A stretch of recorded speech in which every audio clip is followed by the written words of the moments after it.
வணக்கம் மக்களே, நீங்க பார்த்துட்டு இருக்கிறது டிஎன் இன்ஃபோ. நம்ம சேனல்ல சோழர்களோட வீர வரலாற்று பத்தி தொடர்ச்சியா 9 எபிசோடுகள் வீடியோ போட்டிருந்தோம். அதுக்கு நீங்க கொடுத்த ஆதரவு ரொம்ப பெருசு. ஆனா நிறைய பேர் என்கிட்ட சொன்ன விஷயம் என்னன்னா, ப்ரோ ஒவ்வொரு எபிசோடா தேடி பார்க்கறதுக்கு கொஞ்சம் கஷ்டமா இருக்கு, எல்லாத்தையும் ஒன்னா சேர்த்து ஒரே வீடியோவா கொடுங்க அப்படின்னு கேட்டிருந்தீங்க. உங்க விருப்பத்துக்காகவும் இந்த வரலாறு முழுமையா எல்லாருக்கும் போய் சேரணும் அப்படிங்கிறதுக்காகவும் தான் அந்த 9 எபிசோடுகளையும் ஒன்னா இணைச்சு ஒரு மெகா வீடியோவா இப்போ உங்க முன்னாடி கொண்டு வந்திருக்கேன். இந்த வீடியோ லென்த்தா இருக்கேன்னு கவலைப்படாதீங்க. நீங்க ஏற்கனவே ஒரு சில எபிசோட பார்த்திருந்தீங்கன்னா உங்க நேரத்தை மிச்சப்படுத்த நான் கீழே டிஸ்கிரிப்ஷன்லையும் ஃபர்ஸ்ட் கமெண்ட்லையும் டைம் ஸ்டாம்ப், அதாவது நேர குறிப்பு கொடுத்துருக்கேன். அதை கிளிக் பண்ணி நீங்க பார்க்காத பகுதியை மட்டும் கூட பார்த்துக்கலாம். வீடியோக்குள்ள போறதுக்கு முன்னாடி ஒரு முக்கியமான விஷயம், இந்த வீடியோவை ரெடி பண்றதுக்கு பின்னாடி நிறைய உழைப்பு இருக்கு. இது வெறும் வீடியோ மட்டும் இல்ல, நம்ம தமிழர்களோட பெருமையை அடுத்த தலைமுறைக்கு கொண்டு சேர்க்கிற ஒரு சின்ன முயற்சி. இந்த முயற்சி உங்களுக்கு பிடிச்சிருந்தா ஒரு லைக் போடுங்க. அடுத்தது எந்த அரச பரம்பரை பத்தி அல்லது எந்த ஹிஸ்டரி பத்தி பேசலாம்னு கமெண்ட்ல சொல்லுங்க. ஒண்ணுமே இல்லைனாலும் ஒரு ஹாயாவது போடுங்க. ஏன்னா நீங்க பண்ற கமெண்ட் தான் இந்த வீடியோவை இன்னும் நிறைய பேருக்கு கொண்டு போய் சேர்க்க யூடியூப் அல்காரிதமுக்கு உதவியா இருக்கும். நம்ம தமிழுக்காகவும் தமிழர்களுக்காகவும் நீங்க கொடுக்குற இந்த சப்போர்ட் எனக்கு ரொம்ப முக்கியம். சரி, இப்போ வாங்க சோழர்களோட அந்த பிரம்மாண்டமான வரலாற்றுக்குள்ள போகலாம். வணக்கம் மக்களே. வரலாற்றை திரும்பி பார்த்தா எத்தனையோ சாம்ராஜ்யங்கள் வந்திருக்கு போயிருக்கு.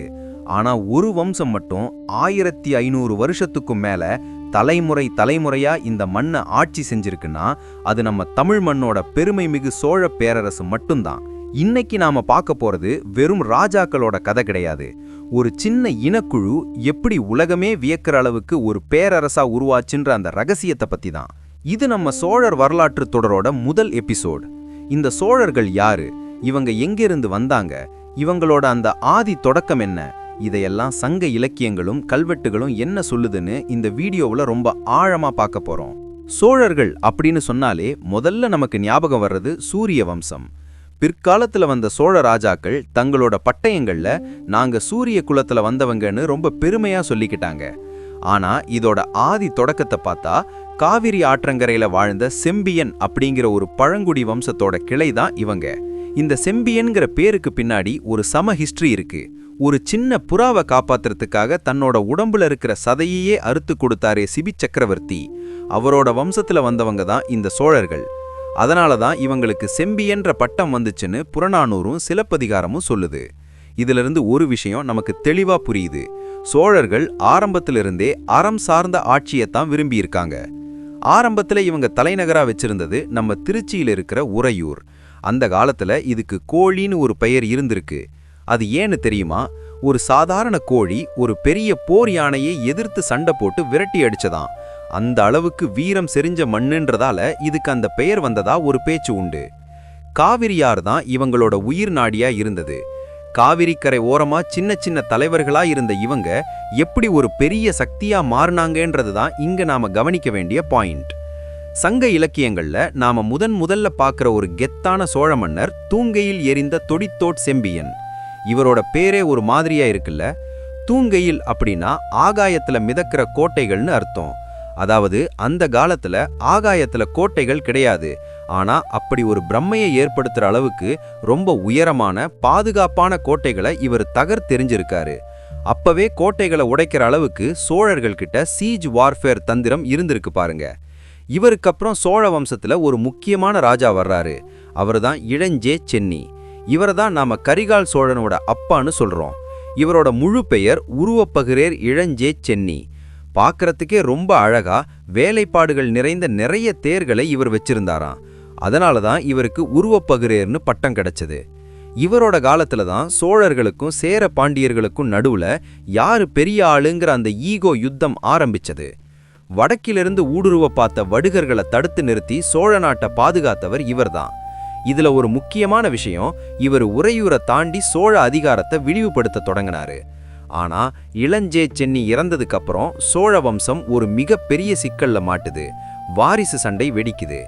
இளஞ்சே சென்னியோட மகனான நம்ம கரிகாலன், அதாவது அப்போ அவருக்கு பேரு திருமாவளவன், சின்ன வயசுலயே ரொம்ப கஷ்டப்படுறாரு. இவருக்கு எதிரா சதி செஞ்சது வேற யாரும் இல்ல, அவரோட சொந்த பந்தங்களே தான். பொருணராற்று படைங்கிற நூல் கரிகாலனோட இந்த துயரமான இளமை காலத்தை பத்தி ரொம்ப உருக்கமா பேசுது. கரிகாலன் ஒரு இளவரசனா இருந்தாலும் அவரை சிறையில தள்ளி அவரோட உரிமையை பறிக்க பார்த்தாங்க. ஒரு சின்ன பையன்னு கூட பார்க்காம அவரை பாதாள சிறையில அடைச்சாங்க. இங்க தான் சோழ வரலாற்றோட அந்த பெரிய டேர்னிங் பாயிண்ட் நடக்குது. சிறையில் இருந்த கரிகாலனை தீயிட்டு கொள்ள சதி பண்றாங்க. அந்த நெருப்புல இருந்து கரிகாலன் தப்பிக்கிறப்ப அவரோட கால் தீயில கருகிடுது. இதனால தான் இவருக்கு கரிகாலன்னு பெயர் வந்துச்சுன்னு ஒரு பேச்சிருக்கு. ஆனா இன்னொரு பக்கம் கரி அப்படின்னா யானை, காலன் அப்படின்னா யமன். யானைப்படைக்கே யமன் மாதிரி இருக்கிறவன் தான் கரிகாலன்னு புலவர்கள் இவரை புகழ்றாங்க. இதுக்கப்புறம் கரிகாலன் சும்மா இருக்கல. சிறையிலிருந்து எப்படியோ தப்பிச்சு தன்னோட மாமன் இரும்பிடர் தலையார் உதவியோட தலைமறைவா இருந்து படைகளை திரட்டுறாரு. கரிகாலன் மீண்டும் வர்றாருன்னு தெரிஞ்சதும் எதிரிகள் சும்மா இருப்பாங்களா? அந்த தருணத்துல கரிகாலன் ஒருத்தரை மட்டும் எதிர்க்கல. ஒரு பக்கம் சேர மன்னன் பெருஞ்சேரலாதன், இன்னொரு பக்கம் பாண்டிய மன்னன், அவங்க கூட சேர்ந்து 11 வேளிர் தலைவர்கள்னு ஒரு மிகப்பெரிய கூட்டணியே திரண்டு வந்துச்சு. ஒரு இளைஞனை எதிர்க்க 11 நாடுகள் ஒன்னா சேருதுன்னா கரிகாலனோட வளர்ச்சியை பார்த்து அவங்க எந்த அளவுக்கு பயந்திருக்காங்கன்னு பாருங்க. அந்த போர் நடந்த இடம்தான் வெண்ணி.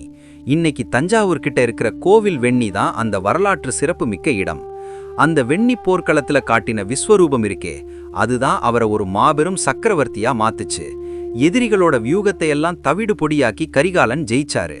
அந்த போர்ல தோத்து போன சேரமன்னன் பெருஞ்சேரலாதன் தன்னோட முதுகுல காயம் பட்டதால அதை அவமானமா நினைச்சு அங்கேயே வடக்கு இருந்து உயிர் துறந்தான். ஒரு மன்னன் தன் மானத்துக்காக உயிரை விடல அளவுக்கு கரிகாலனோட வேல் கூர்மையா இருந்திருக்கு. அந்த ஒரு வெற்றிக்கப்புறம் கரிகாலனை தட்டி கேட்க தமிழ்நாட்டுல யாருமே இல்லைன்ற நிலைமை வந்துச்சு. அந்த ஒரு வெற்றி அவரை தமிழ்நாட்டோட முடிசூடா மன்னனா மாத்துச்சு. ஆனா கரிகாலனை நாம இன்னைக்கும் கொண்டாடுறதுக்கு காரணம் அவர் செஞ்ச போர்கள் மட்டும் கிடையாது. அந்த போர்களுக்கு அப்புறம் அவர் அமைச்ச அந்த நிர்வாகமும் ஆயிரக்கணக்கான வருஷம் கடந்தும் நிமிர்ந்து நிக்கிற நம்ம கல்லணையும் தான். வெண்ணிப்போர் முடிஞ்ச கையோட கரிகாலன் முன்னாடி இருந்த மிகப்பெரிய சவால் ஆட்சி பரப்பு கிடையாது, காவிரியோட வேகம். அந்த காலத்துல காவிரி ஆறு பொன்னின்னு அழைக்கப்பட்டுச்சு. ஆனா அந்த பொன்னி வருஷத்துல பாதி நாள் மக்களுக்கு சோறு போட்டுச்சுன்னா மிச்ச பாதி நாள் வெள்ளமா வந்து சோழ நாட்டையே சூறையாடும். இத பார்த்த கரிகாலன் ஒரு முடிவு பண்ணாரு. என் நாட்டு மக்கள் ஒரு சொட்டு தண்ணிக்கு கூட கஷ்டப்படக்கூடாது, அதே சமயம் ஒரு சொட்டு தண்ணியும் வீரா கடலுக்கு போகக்கூடாது. இங்கதான் உலக வரலாற்றிலேயே முதன்முறையா ஒரு பிரம்மாண்டமான நதிநீர் மேலாண்மை திட்டம் உருவாகுது. அதுதான் நம்ம கல்லணை. ஆனா இது சாதாரண விஷயம் அல்ல மக்களே. இன்னைக்கு இருக்கிற மாதிரி சிமெண்ட் கிடையாது, கான்கிரீட் கிடையாது. ஒரு ஓடுற ஆத்துல அணை கட்டணும்னா முதல்ல அதுக்கு ஒரு அடித்தளம் வேணும். காவிரி ஆறு முழுக்க முழுக்க மணல் தர, மணல்ல கல்லு நிக்காது, அரிச்சிட்டு போயிடும். இங்கதான் கரிகாலன் ஒரு இன்டர்லாக் டெக்னாலஜியை பயன்படுத்தினாரு. ஆத்துல தண்ணி ஓடிக்கிட்டு இருக்கும் போதே பெரிய பெரிய பாறைகளை கொண்டு வந்து ஆத்துக்குள்ள போட்டாங்க. அந்த பாறைகள் தண்ணியோட வேகத்துல மணலுக்குள்ள அப்படியே புதையும். அதுக்கு மேல இன்னொரு பாறையை போடுவாங்க. இப்படி பாறைக்கு மேல பாறையா போட்டு அது மணலுக்குள்ள போய் ஒரு இடத்துல ஒரு கெட்டியான பாறை தளம் கிடைக்கிற வரைக்கும் அடுக்கிக்கிட்டே இருந்தாங்க. இதுக்கப்புறம் அந்த பாறைகளுக்கு நடுவுல ஒரு விதமான நீர் ஒட்டக்கூடிய களிமண்ணையும் சுண்ணாம்பையும் கலந்து ஒரு பசையை பயன்படுத்தினாங்க. 2000 வருஷம் ஆகுது மக்களே. இன்னைக்கும் அந்த தொழில்நுட்பத்தை உலகமே வியந்து பார்க்குது. பிரிட்டிஷ் இன்ஜினியர் ஆர்தர் காட்டன் இதை பார்த்துட்டு தான் இதை கிராண்ட் அனைகட் அப்படின்னு சொன்னாரு. கல்லணை உருவான பிறகு கரிகாலன் செஞ்ச அடுத்த மாபெரும் காரியம் காடு கொன்று நாடாக்கியது. அதாவது தரிசா கடந்த காடுகளை அழிச்சு அதை விளைநிலங்களா மாத்தினாரு. பட்டினப்பாலை இத பத்தி சொல்லும்போது குளம் தொட்டு வளம் பெருக்கி அப்படின்னு புகழுது. ஏகப்பட்ட கிளை கால்வாய்களை வெட்டினாரு. இதனால சோழ நாடு நெற்களஞ்சியம் அப்படின்ற அந்தஸ்தை பெற்றுச்சு. வரி வருவாய் எகிர ஆரம்பிச்சது. சரி, விவசாயம் செழிச்சாச்சு. அடுத்து என்ன? கரிகாலன் தன்னோட பார்வையை திரைக்கடல் பக்கம் திருப்பினாரு. சோழர்களோட புகழ்பெற்ற புகார் துறைமுகம் கரிகாலன் காலத்துல தான் உலகத்தோட மிகப்பெரிய பிசினஸ் ஹப்பா மாறுச்சு. அங்க இறக்குமதியான பொருட்களை பார்த்தா நீங்களே ஆச்சரியப்படுவீங்க. வடமலையிலிருந்து வந்த தங்கம், குடகு மலையிலிருந்து வந்த சந்தனம், அகில், தென்கடல் முத்துக்கள்னு புகார் நகரம் எப்பவும் பரபரப்பா இருந்துச்சு. இங்க கரிகாலனோட நிர்வாக திறமைக்கு ஒரு செம உதாரணம் இருக்கு. அந்த துறைமுகத்துல ஏகப்பட்ட பண்டக சாலைகள் இருந்துச்சு. அங்க வர்ற மூட்டைகளுக்கு சோழர்களோட புலி முத்திரைய பதிப்பாங்க. வரி கட்டினதுக்கு அப்புறம் தான் அந்த முத்திரை கிடைக்கும். இன்னைக்கு நாம சுங்கம் அப்படின்னு சொல்றோமே, அத அப்பவே கரிகாலன் ரொம்ப சிஸ்டமேட்டிக்கா பண்ணிருக்காரு. டிஎன் இன்ஃபோ நேயர்களே, கரிகாலனோட சமூக பார்வையும் ரொம்ப வியக்கத்தக்கது. இவரு வெறும் பணக்காரர்களுக்கு மட்டும் ராஜா கிடையாது. ஒரு முறை நீதி கேட்டு 2 முதியவர்கள் வந்தப்போ கரிகாலன் ஒரு சின்ன பையனா இருந்ததுனால அவங்களுக்கு ஒரு சந்தேகம் இருந்துச்சு. கரிகாலன் இத புரிஞ்சுக்கிட்டு ஒரு நரைமுடி தரித்த பெரியவர் வேடத்துல வந்து அவங்க 2 பேருக்கும் புரியுற மாதிரி ஒரு அருமையான தீர்ப்பை சொன்னாரு. உரை முடிவு காணான் இளமையோன்னு கரிகாலனை பாராட்டுறது இதனாலதான். கரிகாலன் காலத்துல சோழ ராணுவம் இமயமலை வரைக்கும் போய் வெற்றி கொடி நாட்டினதா ஒரு குறிப்பு இருக்கு. இமயம் விற்பொரித்த என்ற அந்த பெருமை கரிகாலனுக்கும் உண்டு. இது வெறும் வெற்றி கதை இல்ல, சோழர்களோட ராணுவ வலிமை இந்தியா முழுக்க பரவி இருந்ததுக்கான அடையாளம். கரிகாலன் ஆட்சி செஞ்ச அந்த 40-50 வருஷங்கள் தான் சோழ வரலாற்றோட முதல் பொற்காலம். வறுமை இல்ல, பசி இல்ல, வெளிநாடு வணிகம் குழிக்குது. இது எல்லாம் கரிகாலன் ஒத்தரா நின்னு செஞ்சு முடிச்சாரு. ஆனா இவ்வளவு பெருமைக்குரிய கரிகாலனுக்கு அப்புறம் என்ன ஆச்சு? ஒரு பெரிய சாம்ராஜ்யம் உருவானா அதை தக்க வைக்க ஒரு தகுதியான வாரிசு வேணும்ல. கரிகால சோழனுக்கு பிறகு சோழ நாடு ஒரே ஆட்சியா இல்லாம 2 அதிகார மையங்களா பிரிஞ்சுது. ஒரு பக்கம் உறையூரை தலைமையிடமா கொண்ட ஒரு பிரிவு, இன்னொரு பக்கம் காவிரி பூம்பட்டினத்தை அதாவது புகார தலைமையிடமா கொண்ட இன்னொரு பிரிவு. கரிகாலனோட மகன்களாகவும் பேரன்களாகவும் சொல்லப்படுற நலங்கிள்ளி, நெடுங்கிள்ளி, கிள்ளிவளவன், பெருநர்கிள்ளி இவங்க எல்லாரும் தான் இந்த தேக்க நிலைக்கு காரணமானவங்க. முதல்ல நாம பார்க்க வேண்டியது நலங்கிள்ளி மற்றும் நெடுங்கிள்ளி. இவங்களுக்குள்ள நடந்த அந்த தம்பி அண்ணன் மோதலை தான். நலங்கிள்ளி புகார் நகரத்தை ஆட்சி செஞ்சிட்டு இருந்தாரு. அவர் ஒரு சிறந்த போர் வீரன் மட்டும் கிடையாது, புறநானூற்றுல அவரே பாடின பாடல்கள் இருக்கு. அந்த பாடல்கள்ல அவர் என்ன சொல்றாருன்னா, அன்பா கேட்டா என் நாட்டையே கொடுத்துடுவேன், ஆனா அதிகாரமா கேட்டா உன்னை அழிச்சிடுவேன்னு ஒரு கெத்தான கேரக்டரா நலங்கிள்ளி தெரிகிறாரு. அதே சமயம் உறையூர்ல நெடுங்கிள்ளி ஆட்சி செஞ்சாரு. இவங்க 2 பேருக்கும் இடையில வாரிசு உரிமை போர் வெடிச்சது. கரிகாலன் காலத்துல ஒன்னா இருந்த சோழ நாடு இப்போ தங்களுக்குள்ளேயே அடிச்சுக்க ஆரம்பிச்சது. நலங்கிள்ளி தன்னோட பெரிய படையோட வந்து நெடுங்கிள்ளி இருந்த உறையூர் கோட்டையை முற்றுகையிட்டாரு. இந்த சண்டைனால பொதுமக்களும் வீரர்களும் எவ்வளோ கஷ்டப்படுவாங்கன்றத பார்த்த கோவூர் கிழார் அப்படிங்கிற புலவர் 2 பேருக்கும் இடையில சமாதானம் பேச போனாரு. அவர் ஒரு அற்புதமான பாயிண்ட சொன்னாரு.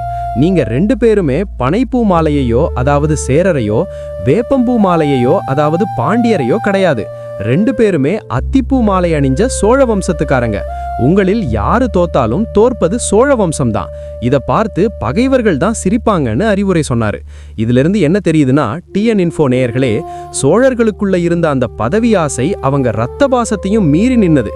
கடைசில நலங்கிள்ளி ஜெயிச்சாலும் சோழ நாட்டோட அந்த ஒருமைப்பாடு செதஞ்சு போச்சு. நலங்கிள்ளிக்கு அப்புறம் வர்ற முக்கியமான மன்னர் கிள்ளிவளவன். இவரை குளமுற்றத்து துஞ்சிய கிள்ளிவளவன்னு சொல்லுவாங்க. இவர் ரொம்ப வீரம் மிக்கவர், ஆனா கொஞ்சம் கோபக்காரர். இவரு சேர மன்னனோட தலைநகரமான வஞ்சிய அதாவது இன்றைய கரூரை முற்றுகையிட்டு ஜெயிச்சாரு. ஆனா இவர் ஒருமுறை மலையமான் திருமுடிக்காரியோட சின்ன பசங்களை யானை காலால் மிதித்து கொல்ல உத்தரவிட்டாரு. அப்போ திரும்பவும் கோவூர் கிழார் தலையிட்டு குழந்தைகளை கொல்லியது சோழ மரபு கிடையாதுன்னு தடுத்து நிறுத்தினாரு. இப்படி சோழ மன்னர்கள் சில நேரங்கள்ல தடம் மாறினாலும் அவங்கள திருத்த புலவர்கள் அந்த காலத்துல ஒரு ஜுடிஷியரி மாதிரி செயல்பட்டிருக்காங்க. இதுக்கிடையில சோழ வரலாற்றிலேயே மிக உயரிய யாகமான ராஜசூய யாகம் செய்யற மன்னர் வராரு. அவர்தான் பெருநர்கிள்ளி. இவரை ராஜசூயம் வேட்ட பெருநர்கிள்ளின்னு சொல்லுவாங்க. ஒரு அரசன் ராஜசூய யாகம் பண்றான்னா அவன் மத்த எல்லா மன்னர்களையும் வென்று ஒரு சக்கரவர்த்தியா அறிவிக்கப்படுறான்னு அர்த்தம். அந்த யாகத்துக்கு சேர மன்னன் மாரி வெண்கோவும் பாண்டிய மன்னன் உக்கிர பெருவழுதியும் வந்திருந்தாங்க. மூவேந்தர்களும் ஒன்னா உட்கார்ந்திருந்த அந்த தருணத்தை பார்த்த ஔவையார் இந்த ஒற்றுமை எப்பவும் நீடிக்கணும்னு வாழ்த்தினாரு. ஆனா நிஜத்துல அந்த ஒற்றுமை நீடிக்கல. சங்க காலத்தோட இறுதியில அதாவது கிபி 3ஆம் நூற்றாண்டு வாக்குல சோழர்களோட அதிகாரம் மெல்ல மெல்ல மங்க தொடங்குச்சு. இதற்கு பல காரணங்கள் இருக்கு. முதல் காரணம் அவங்களுக்குள்ள நடந்த தொடர்ச்சியான உள்நாட்டு போர்கள். 2வது காரணம் தெற்கே பாண்டியர்களோட எழுச்சி. ஆனா எல்லாத்துக்கும் மேல ஒரு இடி விழுந்தது. அதுதான் களப்பிரர்கள் வருகை. களப்பிரர்கள் யாரு, எங்கிருந்து வந்தாங்கன்றது இன்னைக்கும் ஒரு பெரிய வரலாற்று மர்மம். ஆனா அவங்க தமிழகத்துக்குள்ள நுழைஞ்சு சேர சோழ பாண்டியர்களோட ஆட்சியை முடிவுக்கு கொண்டு வந்தாங்க. கரிகாலன் கட்டின அந்த பிரம்மாண்ட சாம்ராஜ்யம் களப்பிரர்கள் கிட்ட வீழ்ந்தது. சோழர்கள் தங்களுடைய தலைநகரமான உறையூரையும் புகாரையும் இழந்துட்டு ஒரு சாதாரண குறுநில மன்னர்களா மாற வேண்டிய சூழல் உருவாச்சு. அடுத்த சில நூற்றாண்டுகள் சோழர் வரலாற்றுல ஒரு இருண்ட காலம், டார்க் ஏஜ். அவங்க இருந்தாங்களா இல்லையான்னே தெரியாத அளவுக்கு பதுங்கி வாழ வேண்டியது இருந்தது. ஆனா அந்த இருளுக்குள்ளேயும் ஒரு தீப்பொறி எரிஞ்சுக்கிட்டே இருந்தது. நாம இழந்த ஆட்சியை மீண்டும் பிடிப்போம்ன்ற அந்த வைராகியம் சோழ ரத்தத்துல ஊறி போயிருந்தது. பல வருஷம் கழிச்சு முத்தரையர்கள் கிட்ட இருந்த தஞ்சாவூரை ஒரு சோழ மன்னன் அதிரடியா கைப்பற்ற போறான். அவன் யாரு? கரிகாலனோட வம்சம் எப்படி திரும்பிச்சு? அந்த கதை தான் பிற்கால சோழர்களின் எழுச்சி. விஜயாலய சோழன் எப்படி ஒரு சாம்ராஜ்யத்தை மீண்டும் ஆரம்பிச்சாருன்றத அடுத்த எபிசோட்ல பார்க்க போறோம். அந்த எபிசோட் ரொம்பவே த்ரில்லிங்கா இருக்கும். ஏன்னா அங்கதான் ராஜராஜ சோழன் ராஜேந்திர சோழனுக்கான அஸ்திவாரம் போடப்படுது. களப்பிரர்கள் வருகைக்கு பின்னாடி 600 வருஷங்கள் சோழர்கள் அப்படின்ற ஒரு பேரரசு இருந்த அடையாளமே தெரியாம போச்சு. உலக வரைபடத்துல இருந்தே சோழர்களோட பெயர் மெல்ல மெல்ல அழிஞ்சிட்டு வந்த காலம் அது. ஒரு மாபெரும் சாம்ராஜ்யம் இப்படி அடையாளம் இல்லாம போறது வரலாற்றுல ஒரு சாதாரண விஷயம் இல்ல.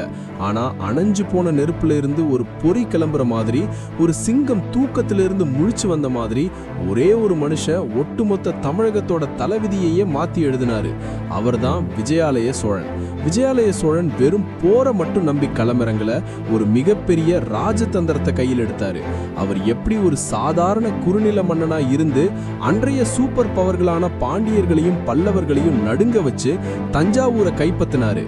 அந்த 600 வருஷ கோபத்தை அவர் எப்படி ஒரு ஆக்ரோஷமான வெற்றியா மாத்தினாரு. இத பத்தி தான் இந்த எபிசோட்ல நாம அக்கு வேறு ஆணி வேறா இந்த 4வது எபிசோட்ல பார்க்க போறோம். கண்டென்ட்டுக்குள்ள போறதுக்கு முன்னாடி நீங்க நம்ம சேனலுக்கு புதுசா வந்திருந்தீங்க அப்படின்னா மறக்காம சப்ஸ்கிரைப் பண்ணிக்கோங்க. அப்படியே பக்கத்துல இருக்கிற பெல் ஐகானை பிரஸ் பண்ணி விடுங்க. அப்பதான் நம்ம போடக்கூடிய வீடியோ உங்களுக்கு நோட்டிபிகேஷன்ல கிடைக்கும்.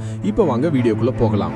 கிபி 840களில் சோழர்கள் எங்க இருக்காங்கன்னு பார்த்தா, அவங்க பரம்பரை தலைநகரான உறையூர்ல ஒரு சின்ன பகுதியை மட்டும் ஆட்சி செஞ்சுட்டு ஒரு குறுநில மன்னர்களாக வாழ்ந்துட்டு வராங்க. அந்த டைம்லைன்ல தமிழகத்தை 2 ராட்சச சக்திகள் ஆண்டுட்டு இருந்தாங்க. வடக்க காஞ்சியை தலைநகராக கொண்ட பல்லவர்கள், தெற்க மதுரையை தலைநகராக கொண்ட பாண்டியர்கள். இந்த 2 பேரரசுக்கு நடுவுல சோழ வம்சத்துல பிறந்த விஜயாலயன் அப்போ ஒரு குறுநில மன்னர். அதாவது பல்லவர்களுக்கு அடிபடிஞ்சு அவங்க போர்னு சொன்னா தன் படையோட போய் அவங்களுக்கு துணையா நிக்கணும். கரிகாலன் காலத்துல உலகத்தையே ஆண்ட வம்சம் இப்போ இன்னொருத்தனுக்கு கீழே வேலை செய்யற நிலைமை. விஜயாலயன் மனசுல ஒரு நெருப்பு எரிஞ்சுக்கிட்டே இருந்தது. சோழ வம்சம் மீண்டும் சிம்மாசனத்துல ஏறும் காலம் எப்போ அப்படின்னு. காவிரி ஆற்றின் கரையில் அமைந்த உறையூர் நகரம் சோழர்களின் அடையாளமாக இருந்தாலும் அதன் அதிகாரம் அப்போது பறிக்கப்பட்டிருந்தது. பல்லவ மன்னன் நிருபதுங்கவர்மன் ஒரு பக்கமும் பாண்டிய மன்னன் ஸ்ரீமார ஸ்ரீவல்லவன் மறுபக்கமும் தமிழ்நாட்டை பீத்தெடுத்து கொண்டிருந்தார்கள். விஜயாலயன் சும்மா கத்திய தூக்கிக்கிட்டு போருக்கு போகல. அவர் அன்றைய அரசியலை ரொம்ப கவனமா கவனிச்சாரு. இங்க நாம முக்கியமா பார்க்க வேண்டியது முத்தரையர்களை பத்தி. இவர்கள் தஞ்சாவூரை மையமா வச்சு புதுக்கோட்டை வரைக்கும் ஆட்சி செஞ்சிட்டு இருந்தாங்க. முத்தரையர்கள் எப்படின்னா பல்லவர்களுக்கும் பாண்டியர்களுக்கும் நடுவுல ஒரு பந்து மாதிரி டபுள் சைட் சப்போர்ட் பண்ணிட்டு இருந்தாங்க. ஒரு சமயம் பல்லவர்களுக்கு விசுவாசமா இருப்பாங்க, இன்னொரு சமயம் பாண்டியர்கள் பக்கம் சாய்வாங்க. இப்படி ஒரு டபுள் சைட் ஸ்டாண்ட் எடுக்கிற ஆட்சி தான் அங்க நடந்துட்டு இருந்துச்சு. அப்போ தஞ்சையை ஆண்டுட்டு இருந்தவர் முத்தரையர் வம்சத்தை சேர்ந்த சாத்தன் பழியிலி. இவர் பாண்டியர்களோட தீவிர விசுவாசி.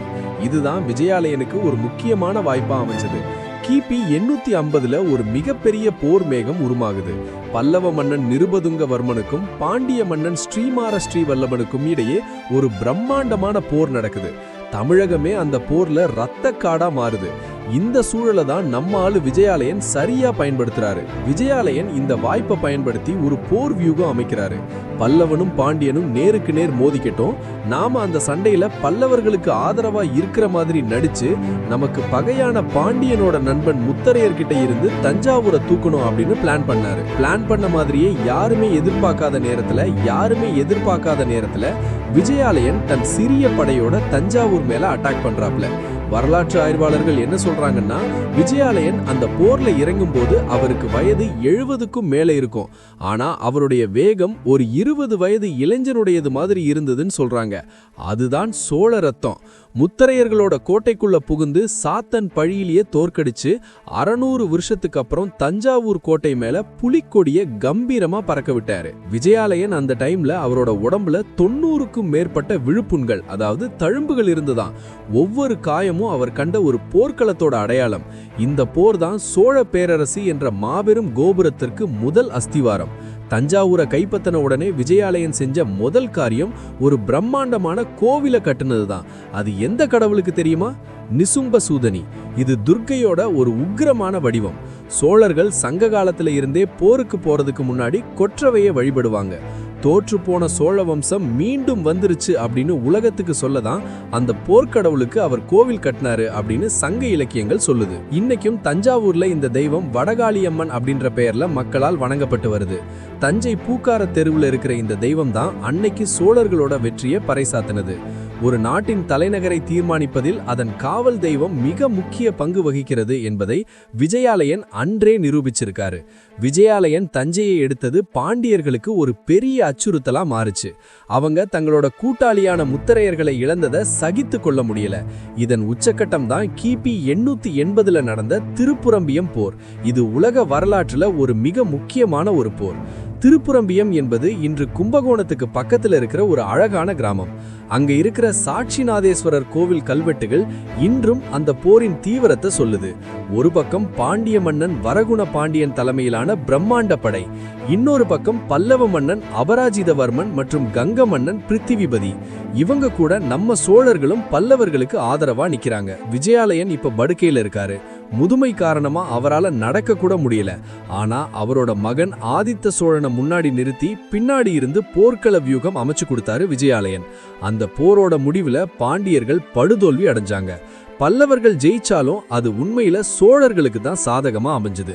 ஏன்னா அந்த போர்ல பல்லவர்கள் தங்களது மொத்த பலத்தையும் இழந்து நலிஞ்சு போயிட்டாங்க. புத்திசாலியான சோழர்கள் இனி பல்லவர்கள் உதவி நமக்கு தேவையில்லை, நாமே சுதந்திரமானவர்கள் அப்படின்னு முடிவு பண்ணி ஒரு சுதந்திரமான பேரரசா தங்களை அறிவிச்சுக்கிட்டாங்க.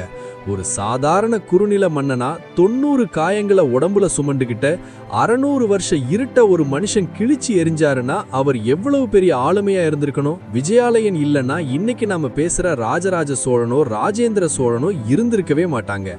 சோழர்கள் திரும்ப அவங்க இழந்த நிலத்தை மட்டும் கைப்பற்றல, அவங்களோட அதிகாரத்தை திரும்ப கொண்டு வந்திருக்காங்க.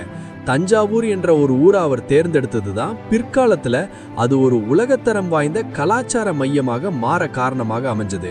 அவரோட ஆட்சி காலத்துல தான் சோழர் கட்டடக்கலை ஆர்கி சோழ ஆர்கிடெக்சர் மீண்டும் உயிர் பெற்றது. நார்த்தாமலையில் உள்ள விஜயாலய சோழீஸ்வரம் கோவில் இதற்கு ஒரு சிறந்த சாட்சி. விஜயாலயன் காலத்துல சோழ நாடு மீண்டும் விவசாயத்தில் கவனம் செலுத்த தொடங்கியது. காவிரி ஆற்றின் படுகைகளை சீரமைத்து விவசாயிகளுக்கு பாதுகாப்பளித்தார். அது படையில் வேலைக்கார படைகள் எனப்படும் தற்கொலை படை வீரர்களை மீண்டும் உருவாக்கினார். இது சோழர் படையில் ஒரு புதிய உத்வேகத்தை கொடுத்தது. 600 வருஷமா அடிமைப்பட்டு கிடந்த ஒரு இனத்தை மீண்டும் வீரர்களாக மாற்றிய அந்த மாயாவி விஜயாலயன் தான். விஜயாலயன் ஆரம்பிச்சு வச்ச இந்த தீ ஒருபோதும் அணையவில்லை. அவர் அமைத்து கொடுத்த அஸ்திவாரத்துல இருந்து அவரோட மகன் ஆதித்த சோழன் ஒரு புதிய சரித்திரத்தை படைக்க தொடங்கினாரு. கிபி 880கள்ல தமிழக அரசியல் ஒரு முக்கோண போட்டி மாதிரி இருந்தது. பாண்டிய மன்னன் வரகுண பாண்டியன் மிக வலிமையா வளர்ந்துட்டு இருந்தான். அவனோட லட்சியம் காலேரி கரை வரைக்கும் வந்து பல்லவர்களோட ஆதிக்கத்தை ஒழிக்கிறது. பல்லவ மன்னன் அபராஜித்தவர்மனுக்கு தன் சிம்மாசனத்தை காப்பாத்திக்க சோழர்களின் உதவி தேவைப்பட்டது. ஆதித்த சோழன் இங்க ஒரு கணக்கு போட்டாரு. இப்போ நாம பல்லவர்களுக்கு உதவலன்னா பாண்டியன் நம்மையும் சேர்த்து நசிக்கிடுவான். அதனால இப்போதைக்கு பல்லவர்களோட சேர்ந்து பாண்டியனை அடிப்போன்னு முடிவு செஞ்சாரு. இதுதான் திருப்புரம்பியம் போருக்கான முகாண்டரம். இந்த போர் நடந்த திருப்புரம்பியம் இன்றைய தஞ்சாவூர் மாவட்டம் கும்பகோணத்திலிருந்து 9 கிலோமீட்டர் தூரத்துல மண்ணியாற்றின் கரையில அமைஞ்சிருக்கு. யுத்தத்துல கங்க மன்னன் பிருத்திவிபதி இறந்து போனான். பல்லவ படை பின்வாங்க தயாரானது. அப்போ ஆதித்த சோழன் தன் வீரத்தால பாண்டியர்களை திணறடிச்சாரு. போர்ல பல்லவர்கள் ஜெயிச்சாங்க. ஆனா இங்கதான் ஆதித்த சோழனுக்கு ஒரு கசப்பான உண்மை தெரிஞ்சது. போர் முடிஞ்சதும் பல்லவ மன்னன் அபராஜிதன் நான் தான் சக்கரவர்த்தி, நீ எனக்கு கீழே வேலை செய்யறவங்கிற அதிகாரத்தை ஆதித்தன் மேல திணிக்க ஆரம்பிச்சா. இதுதான் பல்லவ அழிவுக்கான விதைய ஆதித்தன் மனசுல விதைச்சது. அபராஜித்தவர்மனுக்கும் ஆதித்த சோழனுக்கும் இடையில ஒரு குடும்ப உறவு இருந்தது. ஆதித்த சோழன் ஒரு பல்லவ இளவரசியை தான் கல்யாணம் பண்ணியிருந்தாரு. ஆனா அந்த உறவு ஆதித்தனின் சுதந்திர தாகத்துக்கு முன்னாடி நிக்க முடியல. திருப்புரம்பியம் போருக்கு பிறகு பல்லவர்கள் சோழர்களை ஒரு கூலிப்படை போல வளர்த்த ஆரம்பிச்சாங்க. வரி வசூல்ல இருந்து நிர்வாகம் வரைக்கும் பல்லவர்கள் தலையிட்டது ஆதித்தனுக்கு பிடிக்கல. நம்ம மன்னன் நாமளே ஆளணுங்கிற லட்சியம்தான் தொண்டை நாடு படையெடுப்புக்கு காரணம். கிபி 890 வாக்கில் ஆதித்தன் தன் படையை திரட்டிக்கிட்டு காஞ்சிபுரத்தை நோக்கி போனாரு. தொண்டை நாடுங்கிறது இன்றைய சென்னை, காஞ்சிபுரம், திருவள்ளூர் மற்றும் ஆந்திராவின் சில பகுதிகள். யுத்தத்துல ஆதித்த சோழன் தன் யானையிலிருந்து பாய்ந்து அபராஜித்தவர்மன் அமர்ந்திருந்த யானையின் மீதே ஏறி அவனை அங்கேயே வாளால் வீழ்த்தினாரு. ஒரு மருமகன் மாமனாரை கொன்றது தனிப்பட்ட பகைக்காக இல்ல, சோழ நாடு அடிமை தழையிலிருந்து விடுபடணுங்கிறதுக்காக. இதோட 300 வருஷ பல்லவ ஆட்சி முடிவுக்கு வந்தது. ஆதித்த சோழனுக்கு பிறகு கிபி 907 அவரோட மகன் முதலாம் பராந்தகன் அரியணை ஏறாரு. இவருக்கு முன்னாடி ஒரு மிகப்பெரிய சவால் இருந்தது. பல்லவர்களை தோற்கடிச்சாலும் தெற்குல பாண்டியர்கள் இன்னும் வலிமையா இருந்தாங்க. பாண்டிய மன்னன் 2ஆம் ராஜசிம்மன் சோழர்களின் வளர்ச்சியை பார்த்து இலங்கையோட ரகசிய கூட்டணி வச்சிருந்தான். வடக்கே ராஷ்டிரகூடர்கள், தெற்கே பாண்டியர்கள், கடலுக்கு அந்த பக்கம் இலங்கை. இந்த 3 பேரும் சேர்ந்தா சோழ நாடு காணாம போயிடும்னு பராந்தகன் பயந்தாரு. இந்த சர்வைவல் இன்ஸ்டிங்க்ட் தான் மதுரை படையெடுப்புக்கு காரணம். கிபி 915இல் வெள்ளூர் என்ற இன்றைய மதுரைக்கு அமீபத்தில் உள்ள ஒரு பகுதியில் போர் மூண்டது. இலங்கை மன்னன் 5ஆம் காசியப்பன் அனுப்பிய ஈழப்படைகளும் பாண்டிய படைகளும் சோழர்களை சூழ்ந்தாங்க. ஆனா பராந்தகன் ஒரு சிறந்த வியூகவாதி. யானை படைகளை எப்படி சிதறடிக்கணும்னு அவருக்கு தெரியும். இந்த போர்ல பாண்டிய ஈழ கூட்டணியை அவர் தும்சம் பண்ணாரு. பாண்டிய மன்னன் பயந்து போய் இலங்கைக்கு ஓடிட்டாரு. ஆனா போகும்போது பாண்டியர்களின் சுந்தர முடி மற்றும் ரத்தின ஆரம் ஆகியவற்றை எடுத்துட்டு போயிட்டாரு. பராந்தகன் மதுரையை கைப்பற்றினாலும் பாண்டிய மன்னனாக முடிசூட்டிக்க அந்த பாரம்பரிய கிரீடம் தேவைப்பட்டது.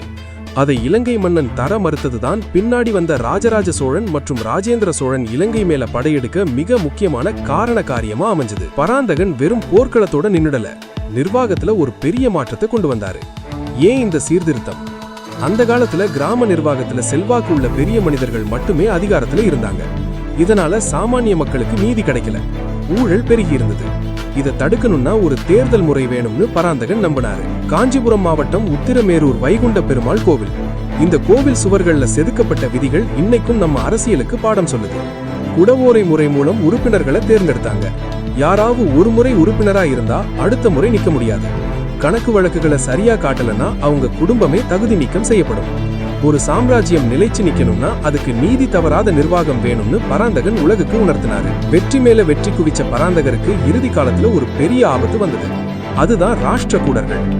வடக்கே கர்நாடகாவை ஆண்ட ராஷ்டிரகூட மன்னன் 3ஆம் கிருஷ்ணன் சோழர்களின் வளர்ச்சியை பார்த்து மிரண்டு போயிருந்தான். சோழர்கள் காஞ்சிபுரம் வரைக்கும் வந்தது ராஷ்டிரகூட எல்லைக்கு ஒரு அச்சுறுத்தலா இருந்தது. அதனால ஆரம்பத்திலேயே கிள்ளி எறியணும்னு அவன் முடிவு செஞ்சான். கிபி 949இல் தக்கோலம் என்ற இன்றைய ராணிப்பேட்டை மாவட்டம் அரக்கோணம் அருகில் நடந்த போரில் சோழ இளவரசர் ராஜாதித்தன் முன்னின்று போரிட்டாரு. யுத்தம் உச்சகட்டத்துல இருந்தப்போ ராஷ்டிரகூட மன்னனின் நண்பனான கங்க மன்னன் பூதுகன் வஞ்சகமா ராஜாதித்தன் அமர்ந்திருந்த யானையின் மீது பாய்ந்து இளவரசரின் மார்பில் அம்பு எய்தி அவரை கொன்னுட்டான். தன் தலைவன் இறந்ததை பார்த்த சோழப்படை இலை தடுமாறியது. இந்த ஒரு தோல்வி பராந்தகன் 40 வருஷமா கட்டின பேரரச அப்படியே நிலைகுலைய வச்சது. ராஷ்டிரகூடர்கள் தஞ்சாவூர் வரைக்கும் வந்து ஆக்கிரமிச்சாங்க. பராந்தகன் தன் இறுதி காலத்துல தன் மகன் இறந்த துக்கத்திலையும் ராஜ்யம் சுருங்கி போன கவலையிலையும் ரொம்பவே மனமுடைஞ்சு போயிட்டாரு. பராந்தகனுக்கு பிறகு சோழ அரியணை ஒரு பெரிய குழப்பத்துல இருந்தது. அவரோட மகன்கள் கண்டராதித்தன் மற்றும் அரிஞ்சய சோழன் ஆட்சியை தக்க வைக்க போராடினாங்க. ஆனா ராஷ்டிரகூடர்களின் பிடியில் இருந்த நிலங்களை அவங்களால மீட்க முடியல. இந்த தோல்விதான் பின்னாடி வந்த சுந்தர சோழனுக்கும் அவரோட மகன் ராஜராஜ சோழனுக்கும் ஒரு பெரிய வெறிய உண்டாக்குச்சு. இழந்த நிலத்தை மீட்டே ஆகணுங்கிற அந்த லட்சியம் தான் சோழர்களை ஒரு உலக பேரரசா மாத்துச்சு. மக்களே, தக்கோலம் போர் சோழர்களுக்கு ஒரு முடிவு கிடையாது, அது ஒரு கசப்பான பாடம். ஒரு சரிவிலிருந்து தான் மிகப்பெரிய எழுச்சி உருவாகும். ஒரு நாட்டின் இளவரசனே போர்க்களத்துல கொல்லப்படுறதுங்கிறது அந்த நாட்டுக்கு எவ்வளவு பெரிய அவமானம்னு யோசிச்சு பாருங்க. சோழ சாம்ராஜ்யம் அப்படியே நடுங்கி போச்சு. வடபகுதி முழுசும் எதிரிகள் கைக்கு போயிருச்சு. இந்த இக்கட்டான சூழல்ல தான் சுந்தர சோழனோட பேரனும் சுந்தர சோழனோட மூத்த மகனுமான ஆதித்த கரிகாலன் பிறந்து வளர்றாரு. ஆதித்த கரிகாலன் வளர்ந்த விதம் மத்த இளவரசர்களை போல கிடையாது. அவர் ஒரு ரணக்களத்துக்குள்ளேயே வளர்ந்தாரு. ஒரு பக்கம் வடக்குல ராஷ்டிரகூடர்கள் தொண்டை மண்டலத்தை, அதாவது இன்றைய காஞ்சிபுரம், வேலூர், சென்னை பகுதிகளை ஆக்கிரமிச்சிட்டு இருந்தாங்க. இன்னொரு பக்கம் தெற்குல பாண்டியர்கள் சோழர்களுக்கு கப்பம் கட்ட முடியாதுன்னு சொல்லி மீண்டும் தலை தூக்க ஆரம்பிச்சாங்க. சுந்தர சோழன் அரியணை ஏறினப்ப அவருக்கு முன்னாடி இருந்தது எல்லாம் சவால்கள் தான். இப்போ பாண்டிய நாட்டு அரசியலை கொஞ்சம் பார்ப்போம். மதுரையை ஆட்சி செஞ்சிட்டு இருந்த வீரபாண்டியன் சோழர்களோட பலவீனத்தை பார்த்தான். சோழர்கள் இப்போ தக்கோலம் போர்ல அடிவாங்கி நிக்கிறாங்க, இதுதான் சரியான நேரம்னு முடிவு பண்ணான். பாண்டியர்களுக்கும் சோழர்களுக்கும் தலைமுறையா பகை இருக்கு. மதுரையை திரும்ப கைப்பற்றின வீரபாண்டியன் சோழர்களை சீண்டி பார்த்தான். சோழர்களை மதுரையை விட்டு துரத்திட்டேன், நான் தான் இப்போ தென்னகத்துக்கே சூப்பர் பவர்னு பிரகடனம் செஞ்சான். இது சோழர்களுக்கு விடப்பட்ட மிகப்பெரிய சவால். பாண்டியர்களை இப்போ அடக்கலன்னா சோழ சாம்ராஜ்யத்தோட கௌரவம் மொத்தமா போயிரும். இந்த சூழல்ல தான் சுந்தர சோழன் ஒரு முடிவெடுத்தாரு. பாண்டியர்களை அடக்க ஒரு பெரும் படையை அனுப்புனாரு. ஆனா அந்த படைக்கு தலைமை தாங்க அவர் தேர்ந்தெடுத்தது நம்ம ஆதித்த கரிகாலனைத்தான். அப்போ அவருக்கு வயசு வெறும் 16 தான். ஒரு டீனேஜ் பையன் எப்படி ஒரு மாபெரும் பாண்டிய படையை சமாளிக்க போறான்னு உறையூர்ல இருக்கிற பெரியவங்களுக்கே பயம் இருந்தது. ஆனா ஆதித்த கரிகாலனோட ரத்தத்துல வீரம் மட்டும் இல்ல, வழிவாகிற வெறியும் இருந்தது. தன்னோட முன்னோர்கள் இழந்த நிலத்தை மீட்கணும்னுங்கிற வெறியோட கிளம்பினாரு. கிபி 1960களோட தொடக்கத்துல அந்த புகழ்பெற்ற சேவூர் போர் நடக்குது. இந்த சேவூர் போர்க்களம் எங்க இருக்குன்னா இன்றைய சிவகங்கை மாவட்டத்துல இளையான்குடிக்கு பக்கத்துல வைகை நதியோட தென்பகுதியில இருக்கு. அங்க நடந்த போர்ல ஆதித்த கரிகாலன் காட்டினார் பாருங்க ஒரு ஆக்ரோஷம். பாண்டிய படைகள் நிலை குலைய ஆரம்பிச்சது. ஒரு இளவரசன் முன்னாடி நின்னு இவ்வளவு வேகமா வாழ்வீசுவார்னு பாண்டியர்கள் கனவுல கூட நினைக்கல. ஆதித்த கரிகாலனோட ஒவ்வொரு வாழ்வீச்சும் ஒரு பாண்டிய வீரனோட உயிரை பறிச்சுது. அந்த போர்க்களம் புல்லா ரத்த ஆறு ஓடுனதா கல்வெட்டுகள் சொல்லுது. தன்னோட படைகள் தோத்து போறத பார்த்த வீரபாண்டியன் போர்க்களத்தை விட்டு ஓடி ஒளிஞ்சுக்கிட்டான். ஆனா ஆதித்த கரிகாலன் விடல. ஒரு வேட்டைக்காரன் மான துரத்துற மாதிரி துரத்துனாரு. வீரபாண்டியன் ஒரு குகைக்குள்ள ஒளிஞ்சுகிட்டதா குறிப்புகள் சொல்லுது. ஆனா அங்கேயும் போய் அவனை வெளியே இழுத்து வந்தாரு. தன் முன்னாடி மண்டியிட்டு நின்ற வீரபாண்டியனோட தலைய ஒரே வெட்டுல துண்டிச்சு எடுத்தாரு. இது வெறும் கொலை இல்ல மக்களே, இது ஒரு மாபெரும் அரசியல் தண்டனை. ஒரு மன்னனோட தலைய இன்னொரு இளவரசன் இப்படி போர்க்களத்துல வெட்டி எடுக்கிறதுங்கிறது அப்போ ஒரு மிகப்பெரிய விஷயம். அந்த தலையை எடுத்துட்டு வந்து சோழர்களோட தலைநகரமான உறையூர்ல ஒரு பெரிய கம்பத்துல சொருகி வச்சாரு. இது பாண்டியன்களுக்கு ஒரு பாடம். சோழர்களை சீண்டுனா உனக்கும் இதே கதிதான்னு சொல்றதுக்காகத்தான் இதை செஞ்சாரு. இதனாலதான் இவருக்கு பிற்கால கல்வெட்டுகள்ல வீரபாண்டியன் தலை கொண்ட கோப்பரகேசரி அப்படின்ற பட்டம் கிடைச்சது. இந்த வெற்றியோட சத்தம் ஈழம் வரைக்கும் கேட்டுச்சு. அங்க இருந்த சிங்கள மன்னன் மகிந்தன் கூட இந்த சோழ இளவரசன் ரொம்ப டேஞ்சர் போலேயேன்னு பயந்து போயிட்டான். பாண்டியர்களோட வீழ்ச்சி சோழர்களுக்கு மீண்டும் ஒரு புத்துயிரை கொடுத்தது. பாண்டியர்களை அடக்குன கையோட ஆதித்த கரிகாலன் ஓய்வெடுக்கல. அவரோட அடுத்த டார்கெட் வடக்கு. தக்கோலம் போர்ல இழந்த நிலங்களை மீட்கணும்.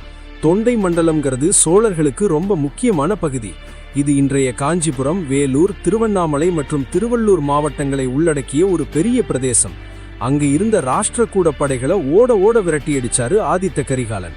காஞ்சிபுரத்தை கைப்பற்றினதுதான் இவரோட வாழ்க்கையில இன்னொரு முக்கியமான கட்டம். காஞ்சிபுரம் அப்போ ஒரு மிக முக்கியமான கல்வி மற்றும் கலாச்சார மையமா இருந்தது. காஞ்சிபுரத்துல தங்கி அங்கிருந்து வடக்கு எல்லைகளை பாதுகாக்கணும்னு முடிவு செஞ்சாரு. அதுக்காக அங்க ஒரு பிரம்மாண்டமான பொன் மாளிகையை கட்டினாரு. அந்த மாளிகை தங்கத்தாலையும் விலையூரிய கற்களாலையும் அலங்கரிக்கப்பட்டிருந்ததா சொல்லப்படுது. இன்னைக்கும் காஞ்சிபுரத்துல இந்த மாளிகை இருந்த இடங்கள் அடையாளப்படுத்தப்படுது. அங்க இருந்துதான் ஒட்டுமொத்த வடபகுதியையும் இவர் ரொம்ப திறமையா நிர்வாகம் செஞ்சாரு. ஆதித்த கரிகாலன் வெறும் போர் வீரன் மட்டும் கிடையாது, கலைகளையும் ரொம்பவே ஆதரிச்சாரு. கடலூர் மாவட்டத்தில் இருக்கிற பல கோவில்களுக்கு அவர் ஏகப்பட்ட தான தர்மங்களை செஞ்சிருக்காரு. குறிப்பா வீரநாராயண சதுர்வேதி மங்கலம் போன்ற பகுதிகளுக்கு அவர் செஞ்ச கொடைகள் கல்வெட்டுகள்ல இன்னைக்கும் பார்க்க முடியும். அவர் ஒரு பக்கம் வடக்குல காஞ்சிபுரத்திலிருந்து கோட்டை மாதிரி சோழ நாட்டை பாதுகாத்தாரு. இன்னொரு பக்கம் அவரோட தம்பி அருள்மொழிவர்மன் தெற்கே பாண்டியர்களுக்கு ஆதரவா இருந்த சிங்கள படைகளை அடக்கிட்டு இருந்தாரு. இப்படி ரெண்டு சிங்கங்கள் சோழ நாட்டை பாதுகாத்துட்டு இருக்கிறப்பதான் அந்த துயரம் நடந்தது. சுந்தர சோழன் உடல்நலம் சரியில்லாம படுக்கையில இருந்தாரு. ஆதித்த கரிகாலன் தான் அடுத்த பேரரசன் ஆகணும்னு மக்கள் ஆசைப்பட்டாங்க. ஆனா வீரத்துல ஆதித்த கரிகாலனை ஜெயிக்க முடியாதுன்னு தெரிஞ்சுக்கிட்ட துரோகிகள் சதித்திட்டத்தை தீட்டினாங்க. கிபி 1969 ஒரு நாள் இரவு காஞ்சிபுரத்து பொன் மாளிகையில தங்கியிருந்தப்போ ஆதித்த கரிகாலன் மர்மமான முறையில படுகொலை செய்யப்பட்டார். தமிழக வரலாற்றிலேயே இன்னைக்கும் ஒரு பெரிய ஆறாத வடுவாய் இருக்கிறது இந்த மரணம்தான். ஒரு மாபெரும் போர் வீரன், அடுத்த பேரரசனாக வேண்டியவர் இப்படி துரோகத்தால வீழ்த்தப்பட்டது சோழ நாட்டை நிலை குலைய வச்சது. கல்வெட்டுகள்ல ரவிதாசன், பரமேஸ்வரன், சோமன் போன்ற பெயர்கள் துரோகிகளா சொல்லப்படுது. ஆனா இவங்களுக்கு பின்னாடி யார் இருந்தாங்க? பாண்டியர்கள் தங்களோட மன்னனோட தலையை வெட்டினதுக்காக பழி வாங்கினாங்களா, இல்ல சோழ வம்சத்திலேயே யாருக்காவது அரியணை மேல ஆசை இருந்ததா? இந்த மர்மம் தான் சோழ வரலாற்றோட ஒரு பெரிய திருப்பம். ஆதித்த கரிகாலன் இறக்கும்போது அவருக்கு ரொம்ப வயசு கம்மி தான். ஆனா அந்த சின்ன வயசுலேயே சோழ பேரரச அழிவிலிருந்து மீட்டு மீண்டும் ஒரு பெரிய சக்தியா மாத்திட்டு போனாரு. அவரோட மறைவு சுந்தர சோழனை ரொம்பவே பாதிச்சது. தன் மகனை இழந்த துக்கத்திலேயே அவரும் கொஞ்ச நாள்ல உயிர் நீத்தாரு. ஆதித்த கரிகாலன் இல்லாம சோழர்களோட ஒரு சகாப்தம் முடிஞ்சதுன்னு எதிரிகள் நினைச்சாங்க. இந்த கொலைக்கு அப்புறம் யாரு அரியணை ஏறுறதுன்ற ஒரு பெரிய குழப்பம் வருது. ஏன்னா ஆதித்த கரிகாலன் தான் அடுத்த ராஜான்னு எல்லாரும் முடிவு பண்ணி வச்சிருந்தாங்க. மக்களும் அமைச்சர்களும் ஆதித்த கரிகாலனோட தம்பி அருள்மொழிவர்மனை தான் ராஜாவாக்க நினைச்சாங்க. ஆனா அருள்மொழிவர்மன் ஒரு பெரிய தியாகத்தை செய்யறாரு. தான் அண்ணனோட மறைவால நாட்டுல ஒரு உள்நாட்டு போர் வந்துடக்கூடாது, அதிகாரம் சிதறிடக்கூடாதுன்னு நினைச்சு அந்த வாய்ப்பை தான் சித்தப்பா உத்தம சோழனுக்கு விட்டு கொடுத்தாரு. இதனால உத்தம சோழன் சுமார் 15 வருஷம் ஆட்சி செஞ்சாரு. ஆனா இந்த 15 வருஷ உத்தம சோழனோட ஆட்சி காலம் ஒரு நல்ல ஆட்சின்னு சொல்ல முடியாது. ஒரு பக்கம் ஆதித்த கரிகாலனை கொன்ன அந்த துரோகிகள் அரண்மனைக்குள்ளேயே அதிகாரத்துல செல்வாக்கோட சுத்திக்கிட்டு இருக்காங்க. உத்தம சோழன் ஏன் அவங்கள கண்டுக்காம இருந்தாரு?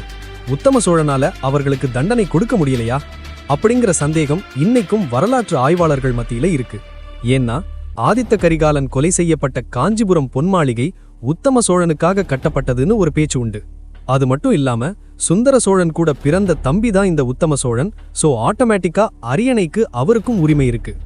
அரியணைக்காக உத்தம சோழன் கிளர்ச்சி பண்ணுனதாவும் ஒரு தகவல் இருக்கு. இதனாலேயே கரிகாலன் கொல்லப்பட்டதுல கூட உத்தம சோழனுக்கும் பங்கு இருக்குமோன்னு மக்கள் அப்பவே பேச ஆரம்பிச்சாங்க. இந்த பக்கம் இந்த 15 வருஷமும் அருள்மொழிவர்மன் சும்மா உட்கார்ந்து வேடிக்கை பார்க்கல. அவர் ரொம்ப தெளிவா காய் நகர்த்தினாரு. ஒரு பக்கம் மக்களோட கஷ்டங்களை நேர்ல போய் பார்த்தாரு, இன்னொரு பக்கம் சோழ படைய தனக்கு கீழே ஒரு கட்டுக்கோப்பான சக்தியா மாத்தினாரு. அதாவது அதிகாரம் முழுசா உத்தம சோழன் கிட்ட இருந்தாலும் உண்மையான பலம், இராணுவத்தோட கட்டுப்பாடு எல்லாமே மெதுமெதுவா அருள்மொழிவர்மன் கைக்கு மாற ஆரம்பிச்சது. அவர் அமைதியா இருந்ததுக்கு காரணம் பலவீனம் கிடையாது, சரியான நேரத்துக்காக காத்திருந்த ராஜதந்திரம். கிபி 985ல உத்தம சோழன் இயற்கை எழுதிய பிறகு எந்த எதிர்ப்பும் இல்லாம ஒட்டுமொத்த சோழலானும் கொண்டாடும் வகையில அருள்மொழிவர்மன் அரியணை ஏறினாரு. அவர் மன்னனா முடிசூட்டிக்கிட்டப்போ அவருக்கு வச்ச பேருதான் ராஜராஜ சோழன். அதாவது ராஜாக்களுக்கெல்லாம் ராஜான்னு அர்த்தம். ராஜராஜன் அரியணை ஏறின உடனே செஞ்ச முதல் வேலை 15 வருஷமா தேங்கி கிடந்த அந்த அண்ணனோட கொலை வழக்க கையில எடுத்ததுதான். என் அண்ணனை கொன்னவங்க இன்னும் அதிகாரத்துல இருக்கிறதா அப்படின்னு பொங்குன ராஜராஜன் ஆட்சிக்கு வந்த 2வது வருஷமே ஒரு அதிரடி உத்தரவை பிறப்பிக்கிறாரு. அதுதான் இன்னைக்கு நாம காட்டுமன்னார் கோயில் பக்கத்துல இருக்கிற உடையார்குடி கல்வெட்டு. இந்த கல்வெட்டுல ரவிதாசன், சோமன், பரமேஸ்வரன், கிரமவித்தன் கொலையாளிகளோட பேரை தெளிவா வெட்டி இவங்க துரோடிகள்னு உலகத்துக்கு அறிவிச்சாரு. இதுல ரவிதாசன் என்பவன் அரசாங்கத்துல பஞ்சவன் பிரமாதிராஜன் அப்படின்ற ஒரு மிகப்பெரிய பதவியில இருந்தவன். இவங்க எல்லாரும் சேர்ந்துதான் ஆதித்த கரிகாலனை தந்திரமா கொன்னிருக்காங்க. இங்க நாம கவனிக்க வேண்டிய முக்கியமான விஷயம், இவங்க பாண்டிய நாட்டு ஆபத்துதவிகள் கிடையாது. சோழ அரசாங்கத்திலேயே இருந்த அதிகார வர்க்கத்தை சேர்ந்தவங்க. இவங்களுக்கு ராஜராஜன் கொடுத்த தண்டனை என்ன தெரியுமா?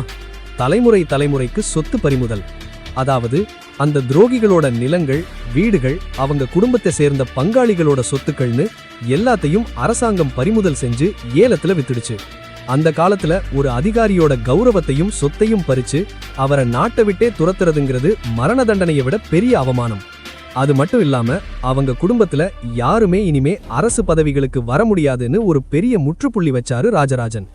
இதன் மூலமா துரோகம் செஞ்சா அவங்க எவ்வளவு பெரிய ஆளா இருந்தாலும் தப்பிக்க முடியாதுங்கிற மெசேஜை நாட்டு மக்களுக்கு சொன்னாரு. ஆதித்த கரிகாலன் கொலை வழக்கம் முடிச்சு வச்சதுக்கு அப்புறம்தான் சோழ சாம்ராஜ்யத்தோட அந்த பொற்கால பயணம் நிஜமாவே ஆரம்பிக்குது. துரோகிகளை அழிச்சாச்சு, இப்போ நாட்டை விரிவாக்கம் பண்ணணும். தென் திசையில பாண்டியர்கள், மேற்குல சேரர்கள், கடல் கடந்து ஈழம்னு ராஜராஜனோட புலிப்படை பாய தயாராச்சு. ராஜராஜன் அரியணை ஏறும்போது சோழ நாடு ரொம்ப பெருசா எல்லாம் இல்லைங்க. பராந்தக சோழன் காலத்துல இழந்த சில பகுதிகள், உள்நாட்டு குழப்பங்கள்னு சவால்கள் மலை மாதிரி குவிஞ்சு கிடந்தது. 15 வருஷ உத்தம சோழனோட ஆட்சி காலத்துல நிர்வாகம் கொஞ்சம் தளர்ந்து போயிருந்தது. ஒரு பக்கம் ராஷ்டிரகூடர்கள் கொடுத்த நெருக்கடி, இன்னொரு பக்கம் தெற்கே பாண்டியர்கள் தனித்து இயங்க ஆரம்பிச்சதுன்னு சோழ சாம்ராஜ்யம் அதோட பழைய பலத்தை இழந்து நின்னது. ராஜராஜன் பதவிக்கு வந்தப்போ சோழ நாடுங்கிறது இன்னைக்கு இருக்கிற தஞ்சாவூர், திருச்சி, அப்புறம் அதை சுத்தி இருக்கிற சில பகுதிகள் மட்டும்தான். இப்ப இருக்கிற மாதிரி ஒரு பிரம்மாண்டமான வரைபடம் அப்ப கிடையாது. ராஜராஜன் சும்மா கத்திய தூக்கிக்கிட்டு போருக்கு போயிடல. அவர் ஒரு மிகச்சிறந்த மாஸ்டர் பிளானர். ஒரு நாட்டை ஜெயிக்கணும்னா முதல்ல அந்த நாட்டோட முதுகெலும்பா இருக்கிற இராணுவத்தை பலப்படுத்தணும்னு முடிவு பண்ணாரு. அதுவரைக்கும் இருந்த சோழப்படை எப்படின்னா, போர் வரும்போது மட்டும் வீரர்கள் ஒன்னா சேருவாங்க. ஆனா ராஜராஜன் இத மாத்தி நிரந்தரப்படை அப்படிங்கிற சிஸ்டத்தை கொண்டு வந்தாரு. அதாவது போர் இருந்தாலும் இல்லாட்டியும் ஒரு லட்சக்கணக்கான வீரர்கள் எப்பவும் தயார் நிலையில இருப்பாங்க. இவங்களுக்கு பயிற்சி கொடுக்கறதுக்காகவே பல படைப்பற்று, அதாவது இராணுவ முகாம்களை நாடு முழுக்க உருவாக்குனாரு. இதுல ரொம்ப முக்கியமான ஒரு படைதான் மெய்காப்பாளர் படை. இவங்கள வேலைக்கார படைன்னு கல்வெட்டுகள் சொல்லுது. இவங்க ராஜாவுக்கு பாதுகாப்பா இருக்கிறது மட்டும் அவங்க வேலை கிடையாது. ராஜாவுக்கு ஒரு ஆபத்துனா முதல்ல இவங்க உயிரை கொடுப்பாங்க. ஒருவேளை ராஜா போர்க்களத்துல இறந்துட்டா அவரோட சேர்ந்து இவங்களும் தீயில இறங்கி உயிரை விட்டுருவாங்க. இப்படிப்பட்ட ஒரு வெறித்தனமான படையை உருவாக்குனதுதான் ராஜராஜனோட வெற்றிகளுக்கு முதல் காரணம். சரி, படை ரெடி ஆயிடுச்சு. இப்போ ராஜராஜனோட முதல் இலக்கு எது? அதுதான் சேர நாடு. எதுக்காக சேர நாட்டு மேல பாயணும்? இங்கதான் ஒரு பெரிய பாலிடிக்ஸ் இருக்கு. அந்த காலத்துல அரபிக்கடலோட வர்த்தகம் முழுக்க சேரர்களோட கட்டுப்பாட்டுல இருந்தது. குறிப்பா கேரளால இருக்கிற துறைமுகங்கள் வழியா தான் ரோமானியர்களோடும் அரபியர்களோடும் மிளகு வியாபாரம் நடந்துகிட்டு இருந்தது. இந்த வர்த்தக வழியை சோழர்கள் பிடிச்சாதான் நாடு செல்வ செழிப்பாகும்னு ராஜராஜன் கணக்கு போட்டாரு. அப்போ சேர மன்னனா இருந்த பாஸ்கர ரவிவர்மன் சேர மன்னர்களோடவும் இலங்கையோடவும் சேர்ந்து ஒரு ரகசிய கூட்டணியை வச்சிருந்தான். இந்த 3 நாடுகளும் சேர்ந்து சோழர்களை கட்டம் கட்டிட்டு இருந்தாங்க. இத புரிஞ்சுகிட்ட ராஜராஜன் இந்த கூட்டணியை உடைக்கணும்னா முதல்ல சேரர்களோட கடல் படையை அழிக்கணும்னு முடிவு பண்ணாரு. அதுக்காக அவர் தேர்ந்தெடுத்த இடம்தான் காந்தலூர் சாலை. இந்த காந்தலூர் சாலை எங்க இருக்கு தெரியுமா? இன்னைக்கு இருக்கிற திருவனந்தபுரம் பக்கத்துல இருக்கிற வலியதுரை அப்படிங்கிற பகுதி தான் அதுன்னு வரலாற்று ஆய்வாளர்கள் சொல்றாங்க. இது வெறும் ஒரு ஊர் கிடையாது. அந்த காலத்துல ஒரு மிகப்பெரிய கடற்படை தளம் மற்றும் ஆயுத கிடங்கு. அது மட்டும் இல்லாம அங்க ஒரு பெரிய பல்கலைக்கழகம் மாதிரி போர் பயிற்சிகள் சொல்லிக் கொடுக்கிற இடமாவும் அது இருந்தது. கிபி 998ல ராஜராஜன் ஒரு பெரும் படை அழைச்சுக்கிட்டு மேற்கு நோக்கி பாயிறாரு. அங்க நடந்த அந்த போர் சோழ வரலாற்றிலேயே ஒரு மாபெரும் வெற்றி. ராஜராஜனோட மெய்கீர்த்திகள்ல வர்ற முதல் வரியே காந்தலூர் சாலை களமறுத்தருளி அப்படிங்கிறதுதான். இதுக்கு என்ன அர்த்தம்னா, அங்க இருந்த சேரர்களோட நூற்றுக்கணக்கான போர்க்கப்பல்களை, களம்னா கப்பல், ராஜராஜன் துவம்சம் பண்ணி கடலோட கடலா மூழ்கடிச்சாரு. இதுதான் ராஜராஜனோட முதல் கடல் வழி வெற்றி. ஒரு தரைப்படை வீரனா மட்டும் இல்லாம ஒரு சிறந்த நேவி அட்மிரலா அங்க விஸ்வரூபம் எடுத்தாரு. இந்த காந்தலூர் சாலை போருக்கு அப்புறம் சேர மன்னன் நிலை குலைஞ்சு போயிட்டான். ராஜராஜன் அங்கிருந்து விடல, அப்படியே தெற்கே இருக்கிற பாண்டிய நாடு மேல திரும்புறாரு. ஏன்னா பாண்டிய மன்னன் அமரபுஜங்கன் சேரர்களுக்கு போர்ல உதவி செஞ்சிருந்தான். என் அண்ணன் ஆதித்த கரிகாலன் தலையை எடுத்த பாண்டியனை நான் சும்மா விடமாட்டேன்னு சபதம் எடுத்த ராஜராஜன் பாண்டிய நாட்டின் தலைநகரமான மதுரை மேல போர் தொடுக்கிறாரு. பாண்டியர்களோட கோட்டையை தகர்த்து மதுரைய சோழவசமா மாக்குனாரு. பாண்டிய மன்னனை ஓடோடட்டி பிடிச்சாரு. ஆனா இங்கதான் ராஜராஜனோட மனிதாபிமானம் தெரியுது. பாண்டிய மன்னனை கொல்லாம அவரோட கிரீடத்தையும் சிம்மாசனத்தையும் மட்டும் பிடுங்கிட்டு அவரை தனக்கு கீழே ஒரு சிற்றரசனா அங்கேயே ஆட்சி செய்ய அனுமதிச்சாரு. இதுக்கு ஒரு காரணம் இருக்கு. ஒரு நாட்டை ஜெயிச்ச உடனே அங்க இருக்கிற மன்னனை அழிச்சிட்டா அங்க இருக்கிற மக்கள் சோழர்களுக்கு எதிரா கிளர்ச்சி செய்வாங்க. அதனால அந்த மன்னனையே வச்சு ஆள விட்டா வரி வசூலும் ஒழுங்கா வரும், மக்களும் அமைதியா இருப்பாங்க அப்படின்னு ராஜராஜன் யோசிச்சாரு. என்ன ஒரு புத்திசாலித்தனம் பாருங்க. இந்த வெற்றிகளுக்கு அப்புறம் ராஜராஜனுக்கு கிடைச்ச பேர் தான் மும்முடி சோழன். அதாவது சேர சோழ பாண்டிய ஆகிய 3 நாடுகளோட முடியையும் சூடிக்கிட்ட மன்னன்னு அர்த்தம். சேர நாட்டையும் பாண்டிய நாட்டையும் ஒரு கை பார்த்தாச்சு. ஆனா ராஜராஜனுக்கு மனசுல ஒரு குறை இருந்துகிட்டே இருந்தது. அதுதான் இந்த இலங்கை.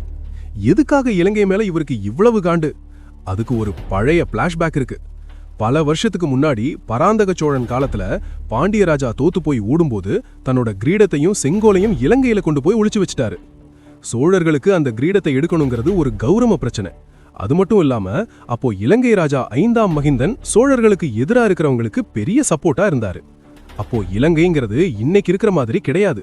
ரொம்ப அடர்ந்த காடு, சுத்தி கடலு, உள்ள நுழையிறது ரொம்ப கஷ்டம். ஆனா ராஜராஜன் சும்மா விடுவாரா? தன்னோட பிரம்மாண்டமான கப்பற்படையை கிளப்பினாரு. சோழப்படை கட்டுமரத்திலையும் பெரிய பெரிய கப்பல்லையும் ஏறி இலங்கையில போய் இறங்குறாங்க.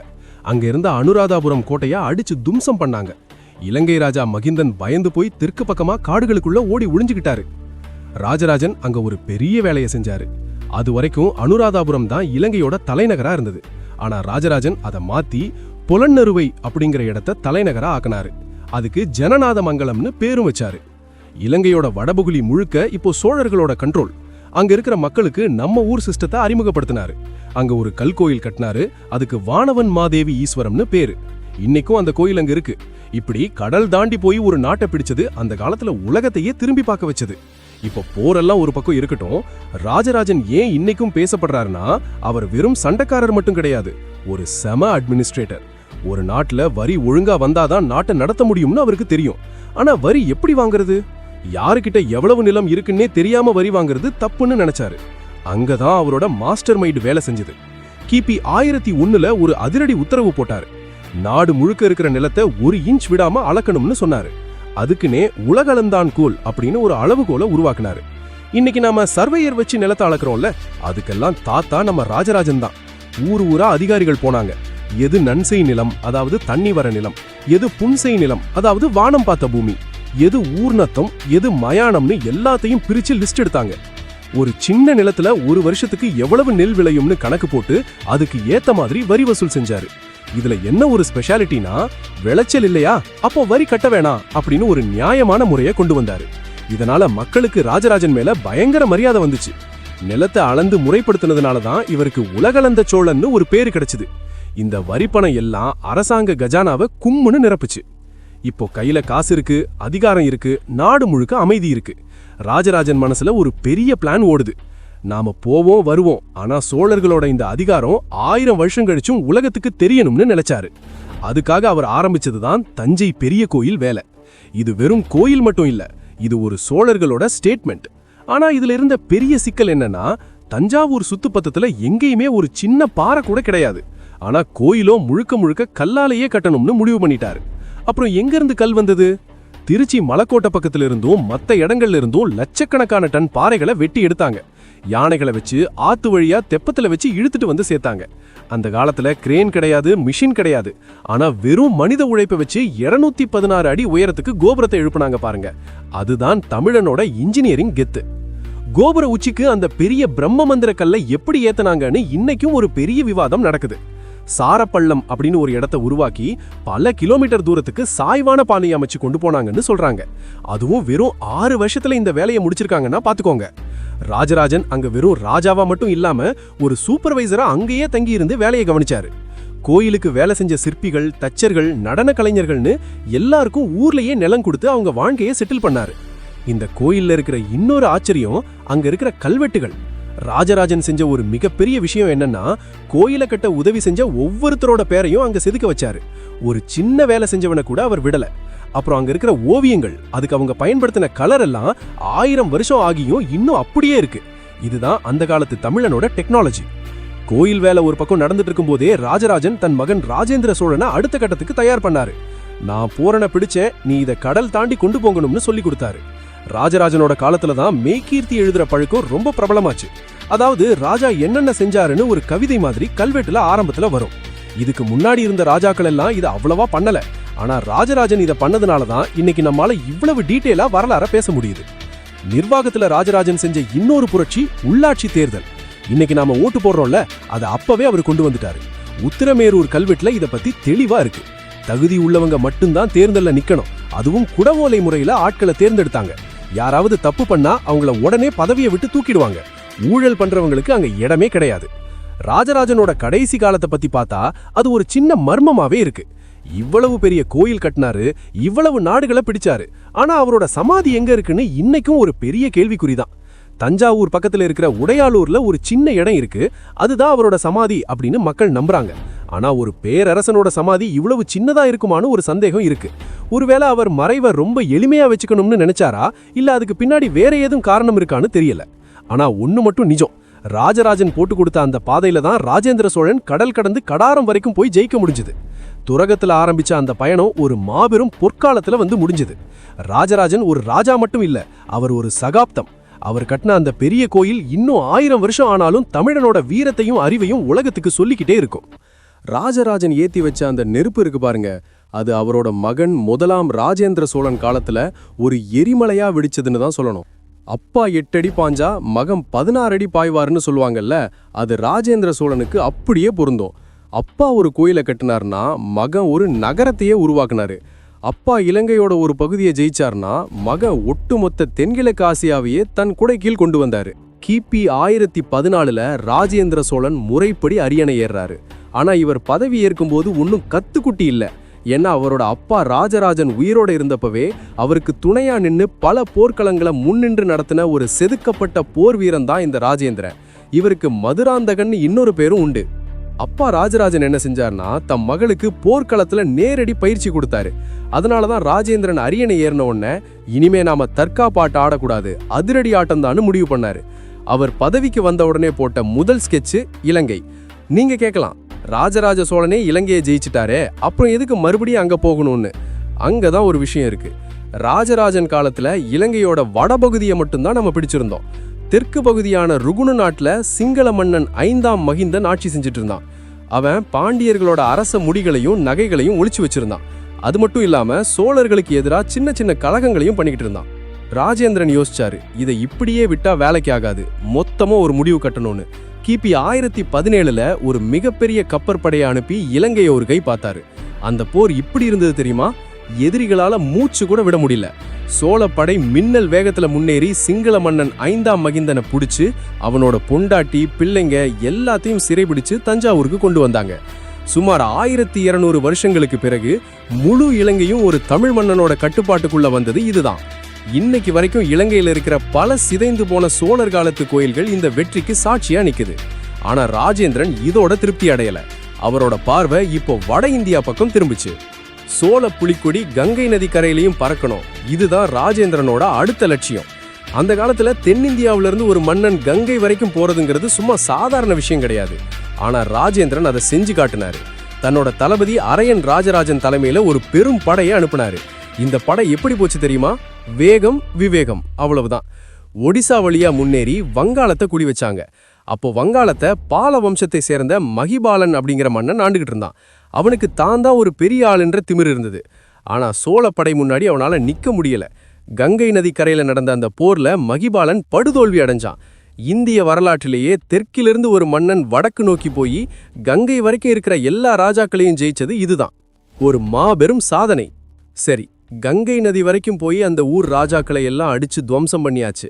ஆனா ராஜேந்திர சோழன் அங்கேயே தங்கி அந்த நாட்டை ஆளமுன்னு நினைக்கல. அவரோட நோக்கம் ஒண்ணுதான், சோழர்களோட அதிகாரத்தை உலகத்துக்கு காட்டணும். அப்போ அவர் ஒரு மாசான விஷயத்தை செஞ்சாரு. தோத்து போன அந்த வட இந்திய ராஜாக்களோட தலைமையில கங்கை நதி தண்ணீரை குடங்கள்ல சுமக்க வச்சு அதை தென்னகத்துக்கு கொண்டு வந்தாரு. யோசிச்சு பாருங்க, கங்கையிலிருந்து ஒரு சொட்டு தண்ணி இங்க வர்றதுக்கு எத்தனை ஆயிரம் மைல்கள். ஆனா அந்த தண்ணீரை கொண்டு வந்து தஞ்சாவூருக்கு பக்கத்துல ஒரு பெரிய ஏரியை வெட்டி அதுல ஊத்துனாரு. அந்த ஏரிக்கு என்ன பேரு தெரியுமா? சோழ கங்கம். இன்னைக்கு நாம பாக்குற அந்த பொன்னியின் செல்வன் ஏரியை விட பெருசா ஒரு கடல் மாதிரி அந்த ஏரியை உருவாக்குனாரு. அதுக்கப்புறம் தான் தன்னோட அப்பாவை மாதிரியே ஒரு பிரம்மாண்டமான நகரத்தையே அங்கேயே உருவாக்குறாரு. அதுதான் கங்கை கொண்ட சோழபுரம்.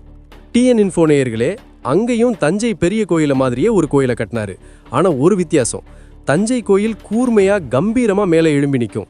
ஆனா கங்கை கொண்ட சோழபுரம் கோயில் கொஞ்சம் வளைஞ்சு ஒரு பெண்ணோட நளினத்தோட அழகா இருக்கும். தான் அப்பாவுக்கு தான் எதையும் குறை வைக்கலேன்னு காட்டுறதுக்காகவே அப்படி ஒரு கலைப்படைப்பா அங்க செதுக்குனாரு. இது வெறும் கோயில் இல்ல, இது ராஜேந்திரனின் உலகளாவிய வெற்றியின் அசைக்க முடியாத சின்னம். கங்கை வரைக்கும் போயாச்சு. சரி, இதோட முடிஞ்சதான்னு கேட்டா அங்கதான் ராஜேந்திர சோழன் ஒரு யூனிக் பிளான் போட்டாரு. அப்போ கடல் கடந்து வணிகம் செஞ்சதுல சோழர்கள் தான் டாப். ஆனா சுமத்ரா, ஜாவா, மலேசியா போன்ற பகுதிகளை ஆண்டுகிட்டு இருந்த ஸ்ரீவிஜய சாம்ராஜ்யம் இருக்கு பாருங்க, அவங்க சோழர்களோட வணிக கப்பல்களுக்கு பெரிய இடைஞ்சல் கொடுத்தாங்க. வரி கேட்கறது, கப்பல்களை தடுக்கிறதுன்னு குடைச்சல் அதிகமாச்சு. ராஜேந்திரன் யோசிச்சாரு, நிலத்துல வந்து மோதுனா நீங்க காலி, ஆனா கடல்லையும் நான் தான் கெத்துன்னு காட்டணும்னு. உலக வரலாற்றிலேயே ஒரு மாபெரும் கடற்படை படையெடுப்பு அப்பதான் தொடங்குச்சு. 100க்கும் மேற்பட்ட பிரம்மாண்டமான கப்பல்கள்ல சோழப்படை கடல் வழியா போச்சு. நடு கடல்ல நடந்த அந்த போர்ல ஸ்ரீவிஜய மன்னன் சங்கிராம விஜயதுங்கவர்மனை அவரோட பட்டத்து யானையோட சேர்த்து சிறைபிடிச்சாரு ராஜேந்திரன். கடாரம், மலேசியா, இந்தோனேஷியா அப்படின்னு பல தீவுகளை தன் கட்டுப்பாட்டுக்குள்ள கொண்டு வந்தாரு. இதனாலதான் இவருக்கு கடாரம் கொண்டான் அப்படின்ற கெத்தான பட்டம் கிடைச்சது. யோசிச்சு பாருங்க, 1000 வருஷத்துக்கு முன்னாடியே ஒரு தமிழ் மன்னன் கடல் தாண்டி போய் வேற ஒரு நாட்டை கைப்பற்றினார்னா அது எவ்வளவு பெரிய விஷயம். ராஜேந்திரன் வெறும் போர் வெறியர் மட்டும் கிடையாதுங்க, அவர் ஒரு மிகச்சிறந்த நிர்வாகி மற்றும் கல்விமான். எண்ணாயிரம் அப்படிங்கிற இடத்துல ஒரு பெரிய வேத கல்லூரியை நிறுவனாரு. அங்க 340 மாணவர்களுக்கு தங்குறதுக்கு இடம், துணிமணி, இலவச கல்வி, உணவுன்னு எல்லாத்தையும் அரசே கவனிச்சுக்கிட்டது. இன்னைக்கு நாம பேசுற அந்த இலவச கல்வி சிஸ்டத்தை அன்னைக்கே ஒரு தமிழ் மன்னன் பக்காவா செஞ்சு வச்சிருக்காருன்னா அது பெருமை தானே. கிபி 1044ல இந்த மாவீரன் மறைந்தாரு. ராஜேந்திர சோழனோட காலம்ங்கிறது சோழ பேரரசோட பொற்காலத்தோட உச்சம்னு சொல்லலாம். ஆனா ஒரு பெரிய சாம்ராஜ்யத்தை உருவாக்குறத விட அதை தக்க வைக்கிறது தான் ரொம்ப கஷ்டம். ராஜேந்திரன் விட்டுட்டு போன அந்த இமாலய பேரரசை அவரோட மகன்கள் எப்படி வழி நடத்தினாங்க? இங்கதான் கதையில ஒரு பெரிய ட்விஸ்ட் வருது. வடக்கே மேலை சாளுக்கியர்கள் மறுபடியும் கலை தூக்க ஆரம்பிக்கிறாங்க. சோழர்களை எப்படியாவது வீழ்த்தணும்னு அவங்க காத்துட்டு இருந்தாங்க. ராஜேந்திரனோட மூத்த மகன் முதலாம் ராஜாதிராஜன் அரியணை ஏறாரு. இவரோட காலம் முழுக்கவே போர்க்களத்திலே தான் கழியுது. சாளுக்கிய மன்னன் முதலாம் சோமேஸ்வரன் சோழர்களுக்கு பெரிய தலைவலியா இருந்தான். இதை ஒரு முடிவுக்கு கொண்டு வரணும்னு ராஜாதிராஜன் தன் தம்பி 2ஆம் ராஜேந்திரனோட சேர்ந்து ஒரு பெரும் படையோட வடக்கு கிளம்பினாரு. அப்பதான் அந்த வரலாற்று சிறப்புமிக்க கொப்பம் போர் நடக்குது. அந்த போர்க்களம் எப்படி இருந்தது தெரியுமா? 2 பக்கமும் லட்சக்கணக்கான வீரர்கள், ஆயிரக்கணக்கான யானைகள். ராஜாதிராஜன் சும்மா ராஜா மாதிரி ஒரு ஓரமா நின்னு வேடிக்கை பார்க்கல. ஒரு சாதாரண போர் வீரனை போல தன் பட்டத்தை யானை மேல ஏறி நின்னு சாளுக்கிய படைகளை துவம்சம் பண்ணிட்டு இருந்தாரு. ஆனா அங்கதான் ஒரு துரதிருஷ்டம் நடந்தது. சாளுக்கியர்களோட வில்வித்தை வீரர்கள் ராஜாதிராஜனை தனிமைப்படுத்தி ஒட்டுமொத்தமா அம்புகளை எய்றாங்க. உடம்பு முழுக்க அம்புகள் பாய்ஞ்சு அந்த போர்க்களத்திலேயே தன் யானை மேலேயே ராஜாதிராஜன் வீரமரணம் அடைஞ்சாரு. இதனாலதான் இவரை வரலாறு யானை மேல் துஞ்சிய தேவன்னு சொல்லுது. தங்கள் அரசன் இறந்துட்டதை பார்த்த சோழ படை அப்படியே நிலைகுலைஞ்சு போச்சு. ஐயோ, ராஜா செத்துட்டாரு, இனிமே நாம எதுக்கு சண்டை போடணும்னு வீரர்கள் எல்லாரும் பயந்து போய் உயிரை காப்பாத்திக்க ஓட ஆரம்பிச்சாங்க. சாளுக்கியர்கள் நாம ஜெயிச்சிட்டோம், சோழர்களை ஓட ஓட விரட்டுங்கன்னு கத்திக்கிட்டே துரத்துனாங்க. சாளுக்கியர்கள் கொண்டாட்டத்துல இருந்த அந்த நேரத்துல பின்னால தன் படையோட வந்துட்டு இருந்த தம்பி 2ஆம் ராஜேந்திரன் அங்க வர்றாரு. அண்ணன் இறந்து கிடக்கிறதையும் சோழ படை சிதறி ஓடுறதையும் பார்த்தாரு. அப்போ அவர் எடுத்த ஒரு முடிவுதான் உலக வரலாற்றிலேயே இதுவரைக்கும் யாரும் செய்யாத ஒரு விஷயம்.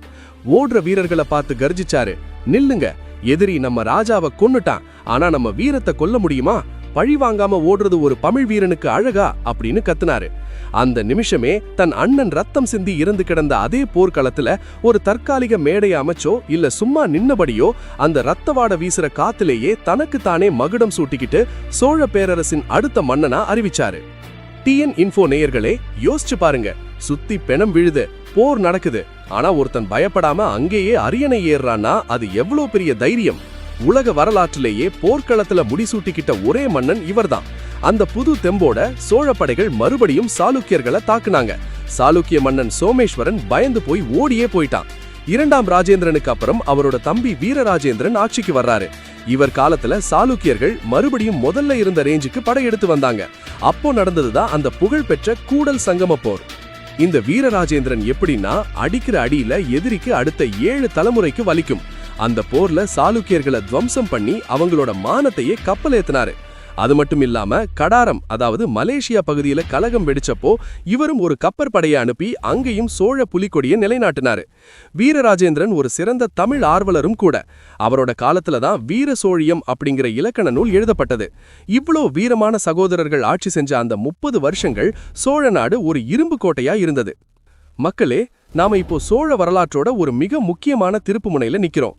வீரராஜேந்திர சோழன் மறைவுக்கு பிறகு அவரோட மகள் அதிராஜேந்திரன் ஆட்சிக்கு வந்தாரு.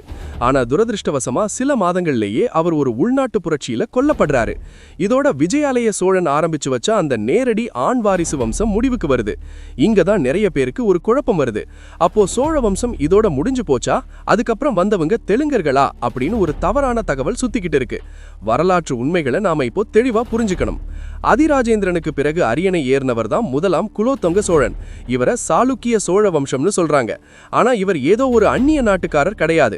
ராஜராஜ சோழனோட மகளான அம்மங்கை தேவிக்கு வேங்கி நாட்டு, அதாவது ஆந்திர பகுதி இளவரசன் ராஜராஜ நரேந்திரனுக்கும் பிறந்தவர் தான் இந்த குலோத்துங்கன், அதாவது ராஜேந்திர சோழனோட நேரடி பேரன். இவரோட உடம்புல ஓடுனது சோழ ரத்தம் தான். ராஜராஜ சோழன் காலத்துல இருந்தே சோழர்களுக்கும் வேங்கி நாட்டு கீழை சாளுக்கியர்களுக்கும் ஒரு திருமண உறவு முறை இருந்துட்டு வந்தது. உங்களுக்கு கிளியரா புரியுற மாதிரி சொல்றேன், கேளுங்க. ராஜராஜ சோழனின் மகள் வேங்கி இளவரசரை மணந்தார். அவர்களது மகனை ராஜேந்திர சோழனின் மகள் அம்மங்கை தேவி மணந்தார். அந்த தம்பதிக்கு மகனாக பிறந்தவர் தான் இந்த குலோத்துங்கன். அதாவது குலோத்துங்கன் ஒரு சோழ இளவரசனாகத்தான் வளர்ந்தாரு. இவர் அரியணை ஏறினது ஒரு அந்நிய படையெடுப்பு கிடையாது. அது வாரிசு அடிப்படையில் நடந்த ஒரு அரசியல் நகர்வு.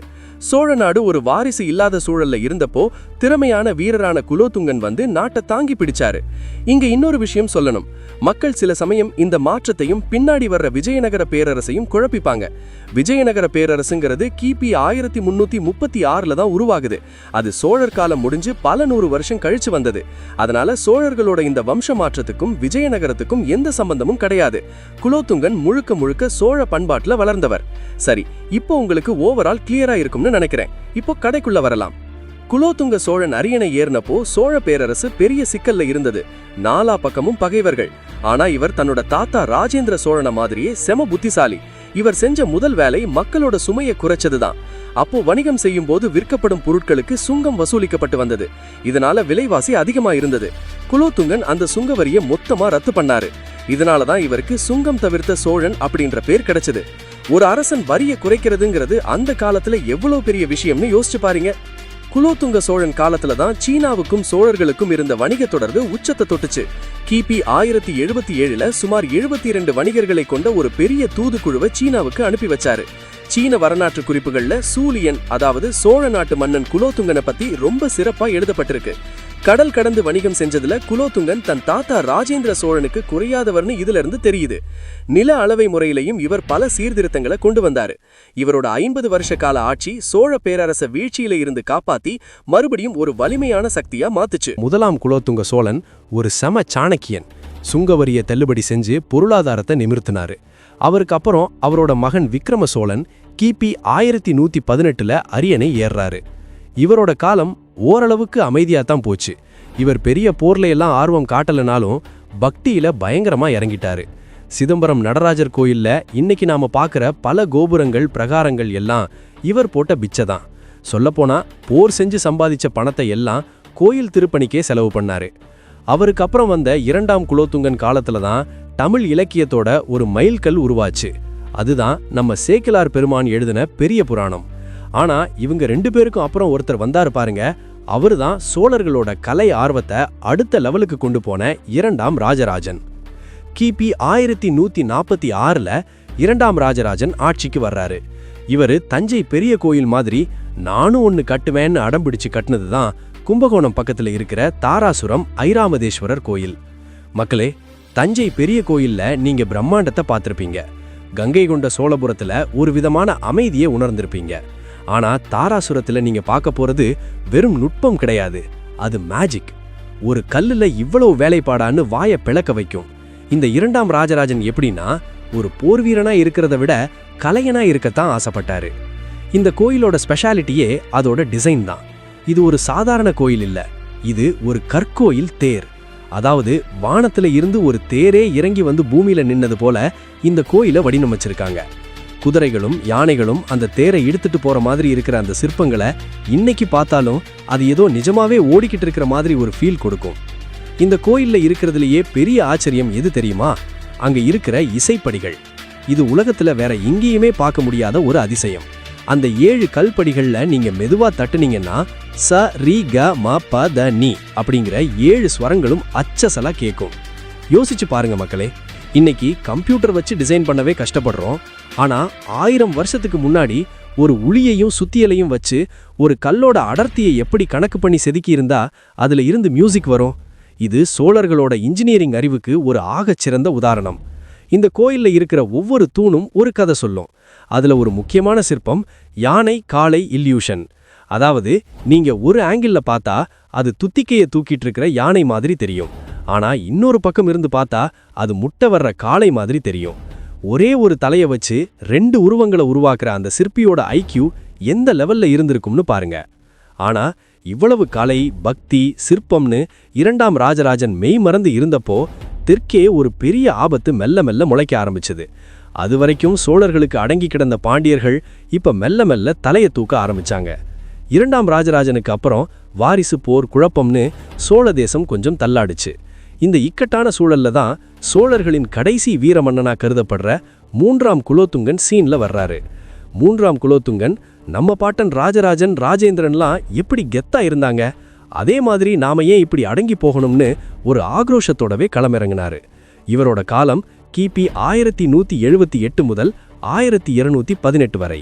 கிட்டத்தட்ட 40 வருஷம் ஆட்சி செஞ்ச இவரு சோழர்களோட அந்த பழைய பாய்ச்சலை கடைசி முறையா உலகத்துக்கு காட்டினாரு. இவரோட மெயின் டார்கெட்டே பாண்டிய நாடு தான். அந்த சமயத்துல பாண்டிய நாட்டுல வாரிசு போர் நடந்துட்டு இருந்தது. ஒரு பக்கம் குலசேகர பாண்டியன், இன்னொரு பக்கம் விக்ரம பாண்டியன். இதுல தலையிட்ட 3ஆம் குலோத்துங்கன் மதுரையை அட்டாக் பண்ணி விக்ரம பாண்டியனை சோழர்கள் ஆட்சிக்கு ஆதரவான ஒரு ஆட்சியாளனா அரியணையில உட்கார வச்சாரு. இந்த வெற்றியோட நினைவாதான் கும்பகோணம் பக்கத்துல இருக்கிற திரிபுவனம் வீரேஸ்வரம் கோயிலை இவர் கட்டினாரு. தாராசுரம் கோயிலுக்கு போட்டியா அதே மாதிரி நுணுக்கமான வேலைப்பாடுகளோட இந்த திரிபுவனமும் இன்னைக்கும் கம்பீரமா நிக்குது. ஆனா இங்கதான் ஒரு பெரிய ட்விஸ்ட் நடக்குது. போர்க்களத்துல ஜெயிக்கிறது ஒரு வீரனுக்கு அழகு, ஆனா ஜெயிச்சதுக்கு அப்புறம் எதிரியை அவமானப்படுத்துறது இருக்கே, அது ஒரு பெரிய நெருப்பு மூட்டிவிடும். அதை 3ஆம் குலோத்துங்கன் பண்ணாரு. பாண்டிய நாட்டுக்குள்ள புகுந்து 3 தடவை மதுரையை தரமட்டமாக்குனாரு. அது மட்டும் இல்ல, பாண்டிய அரண்மனையை இடிச்சு அந்த இடத்துல கழுதைய வச்சு ஏறு ஓட்டி அவமானப்படுத்தினாரு. இனி பாண்டியர்கள்னு ஒருத்தன் தலை தூக்கவே கூடாதுங்கிறது தான் அவரோட பிளான். ஆனா அடிபட்ட புலி சும்மா இருக்குமா? பாண்டிய இளவரசர்கள் மனசுல அந்த பழிவாங்குற உணர்ச்சி ரத்தமா ஓடுச்சு. எங்க அரண்மனையை இடிச்சு எங்களை சிம்மாசனத்தை விட்டு இறக்கி அவமானப்படுத்தின இந்த சோழர்களை ஒரு நாள் ஒட்டுமொத்தமா அழிப்போம்னு பாண்டியர்கள் சபதம் எடுத்தாங்க. அந்த நெருப்புல இருந்து உருவான ஒரு மாவீரன் தான் முதலாம் மாரவர்மன் சுந்தரபாண்டியன். 3ஆம் குலோத்துங்கனோட வயசான காலத்துல இந்த இளம்புலி சுந்தரபாண்டியன் விஸ்வரூபம் எடுத்தாரு. கிபி 1116ல பாண்டியன் மன்னனா முடிசூடிக்கிட்ட இவரு நேரா சோழ நாட்டு மேல படையெடுத்து வந்தாரு. சோழ நாட்டின் தலைநகரமான உறையூரையும் தஞ்சாவூரையும் பாண்டியர்கள் இடிச்சு தரமட்டமாக்குனாங்க. பழிக்கு பழி. அன்னைக்கு குலோத்துங்கன் செஞ்ச அதே விஷயத்த இன்னைக்கு சுந்தரபாண்டியன் செஞ்சு காட்டினாரு. 3ஆம் குலோத்துங்கன் தன் வயசான காலத்துல தான் கண் முன்னாடியே தன் சாம்ராஜ்யம் சிதைஞ்சு போறத பார்த்துட்டு ஒண்ணுமே செய்ய முடியாம உயிர் விட்டாரு. அவருக்கப்புறம் வந்த சோழ அரியணைக்கு வந்தவர் தான் 3ஆம் ராஜராஜன். இவர் எப்படின்னா ஒரு திறமையற்ற மன்னன்னு தான் சொல்லணும். இவருக்கு போர் தந்திரமும் தெரியல, நிர்வாகமும் சரியா வரல. பாண்டியர்கள் ஒரு பக்கம் அழுத்தம் கொடுக்கறாங்க, இன்னொரு பக்கம் சோழர்களுக்கு கீழே குறுநில மன்னனா இருந்தவங்க எல்லாம் நாமையே இவனுக்கு கட்டுப்படணும்னு ஒவ்வொன்னா கழண்டுக்க ஆரம்பிச்சாங்க. இதுல ரொம்ப முக்கியமான ஒருத்தர் தான் காடவராய மன்னன் கோப்பெருஞ்சிங்கன். இவரு கடலூர் பக்கத்துல இருக்கிற சேந்தமங்கலத்தை தலைநகரமா வச்சு ஆட்சி செஞ்சவரு. ஒரு காலத்துல சோழர்களுக்கு விசுவாசமா இருந்தவரு. இவரு சோழர்கள் பலவீனமா இருக்கிறத பார்த்ததும் நானே ஏன் அரசனாக கூடாதுன்னு யோசிச்சாரு. கிபி 1231ல ஒரு பயங்கரமான சம்பவம் நடந்துச்சு. 3ஆம் ராஜராஜன் பாண்டியர்களோட போர்ல தோத்துட்டு ஓடி வரும்போது வழியில மறிச்ச காடவராயன் சோழ மன்னனை அப்படியே அள்ளிக்கிட்டு சேந்தமங்கலம் கோட்டையில கைதியா அடைச்சு வச்சான். மக்களே, கொஞ்சம் நினைச்சு பாருங்க. கடல் தாண்டி போய் கங்கை வரைக்கும் கொடிநாட்டிய சோழ பரம்பரை, அந்த வம்சத்தோட ஒரு மன்னன் தன் சொந்த மண்ணிலேயே மண்டியிட்ட அந்த தருணம் தான் வரலாற்றின் மிகப்பெரிய சோகம். இந்த நேரத்துல தான் சோழர்களுக்கு ஒரு புது ஆபத்தும் அதே சமயம் ஒரு சிறு உதவியும் வந்துச்சு. அது கர்நாடகாவில் இருந்து வந்த ஹொய்சாலர்கள். ஹொய்சால மன்னன் வீர நரசிம்மன் சோழர்களுக்கு தூர உறவினர். அவங்க தலையிட்டு காடவராயனை மிரட்டி 3ஆம் ராஜராஜனை சிறையில இருந்து விடுவிச்சாங்க. ஆனா இதுல ஒரு சிக்கல் என்னன்னா, ராஜராஜன் விடுதலையானாலும் அவருக்கு என்ன இனி ஒரு அதிகாரமும் கிடையாது. ஹொய்சாலர்கள் சொல்றதை கேட்டு நடக்கிற ஒரு பொம்மை மன்னனா தான் அவர் இருந்தாரு. ஒரு பக்கம் பாண்டியர்களோட மிரட்டல், இன்னொரு பக்கம் ஹொய்சாலர்களோட ஆதிக்கம், நடுவுல காடவராயர்களோட கொடைச்சல். சோழ பேரரசு ஒரு முச்சந்தியில நின்று தவிச்சுக்கிட்டு இருந்தது. இந்த இக்கட்டான சூழல்ல தான் சோழ வம்சத்தோட கடைசி போர்க்கள வீரன் அரியணை ஏறாரு. அவருதான் 3ஆம் ராஜேந்திரன். இவரு ராஜராஜனை விட ரொம்ப துணிச்சலானவரு. போனது போகட்டும், இனிமே சோழர்களோட கெத்த திரும்ப கொண்டு வருவேன்னு சபதம் எடுத்து பாண்டியர்களுக்கு எதிரா வாள் எடுத்தாரு. ஆனா விதி அவருக்கு சாதகமா இல்ல. கிபி 1246ல ஆட்சிக்கு வந்த உடனேயே இவர் செஞ்ச முதல் வேலை என்ன தெரியுமா? பாண்டியர்களுக்கு கட்டிட்டு இருந்த அந்த கப்பம், அதாவது டாக்ஸ் கட்டுறதை நிப்பாட்டினாரு. எங்க தாத்தா காலத்துல நீங்க எங்களுக்கு கப்பம் கட்டினீங்க, இப்போ நாங்க உங்களுக்கு கட்டுறதா? அதெல்லாம் முடியாதுன்னு கெத்தா நின்னாரு. அது மட்டும் இல்லாம பாண்டிய நாட்டின் மேல படையெடுத்து போய் ஒரு சின்ன வெற்றியும் பார்த்தாரு. இதை பார்த்ததும் சோழ மக்களுக்கு ஒரு நம்பிக்கை வந்துச்சு. அப்பாடா, நம்ம புலி வம்சம் திரும்பவும் கர்ஜிக்க ஆரம்பிச்சிருச்சுன்னு நினைச்சாங்க. ஆனா விதி அங்கதான் ஒரு பெரிய சதிய ஆரம்பிச்சது. சோழர்களுக்கு இவ்வளோ நாள் உதவியா இருந்த அந்த கர்நாடக ஹொய்சாளர்கள் இருக்காங்களே, அவங்க ஒரு தந்திரம் பண்ணாங்க. சோழர்கள் ரொம்ப பலமாயிட்டா நமக்கு ஆபத்துன்னு நினைச்சு அவங்க பாண்டியர்களோட ரகசியமா கை கோர்த்தாங்க. ஒரு பக்கம் பாண்டியர்கள், இன்னொரு பக்கம் ஹொய்சாளர்கள், இன்னொரு பக்கம் அந்த துரோகி கோப்பெருஞ்சிங்கன்னு சோழ நாட்டை 4 பக்கமும் நெருக்க ஆரம்பிச்சாங்க. இந்த இக்கட்டான நேரத்துல தான் பாண்டிய வம்சத்தோட ஒரு சூப்பர் ஸ்டார் அரியணை ஏறாரு. அவர்தான் சடையவர்மன் சுந்தரபாண்டியன். இவரை வரலாற்று ஆசிரியர்கள் 2ஆம் ராஜராஜ சோழன்னு கூட சொல்லுவாங்க, அவர் செஞ்ச சாதனைகளுக்காக. ஏன்னா ராஜராஜ சோழன் எப்படி தென்னிந்தியா முழுவதையும் தன் குடைக்கீழ் கொண்டு வந்தாரோ, அதே மாதிரி சடையவர்மன் சுந்தரபாண்டியன் பாண்டிய பேரரசை உச்சத்துக்கு கொண்டு போனாரு. அடுத்த நம்ம சேனல்ல வரக்கூடிய சீரியஸ் பாண்டிய மன்னர்களுடைய வரலாறு பற்றி தான். ஸோ அங்க இவரோட சாதனைகள் எல்லாம் விரிவா பார்க்கலாம். இப்போ இந்த கதைக்கான மேட்டருக்குள்ள வருவோம். கிபி 1251ல ஆட்சிக்கு வந்த சடையவர்மன் எடுத்த எடுப்பிலேயே சோழ நாட்டை நோக்கி தன் பார்வையை திருப்பினாரு. எங்க முன்னோர்களை அவமானப்படுத்தின அந்த வம்சத்தோட வேற அறுத்தாதான் எனக்கு தூக்கம் வரும்னு ஒரு வெறியோட இருந்தாரு. இப்போ 3ஆம் ராஜேந்திர சோழனுக்கும் சடையவர்மன் சுந்தரபாண்டியனுக்கும் இடையில ஒரு மிகப்பெரிய யுத்தம் வெடிச்சது.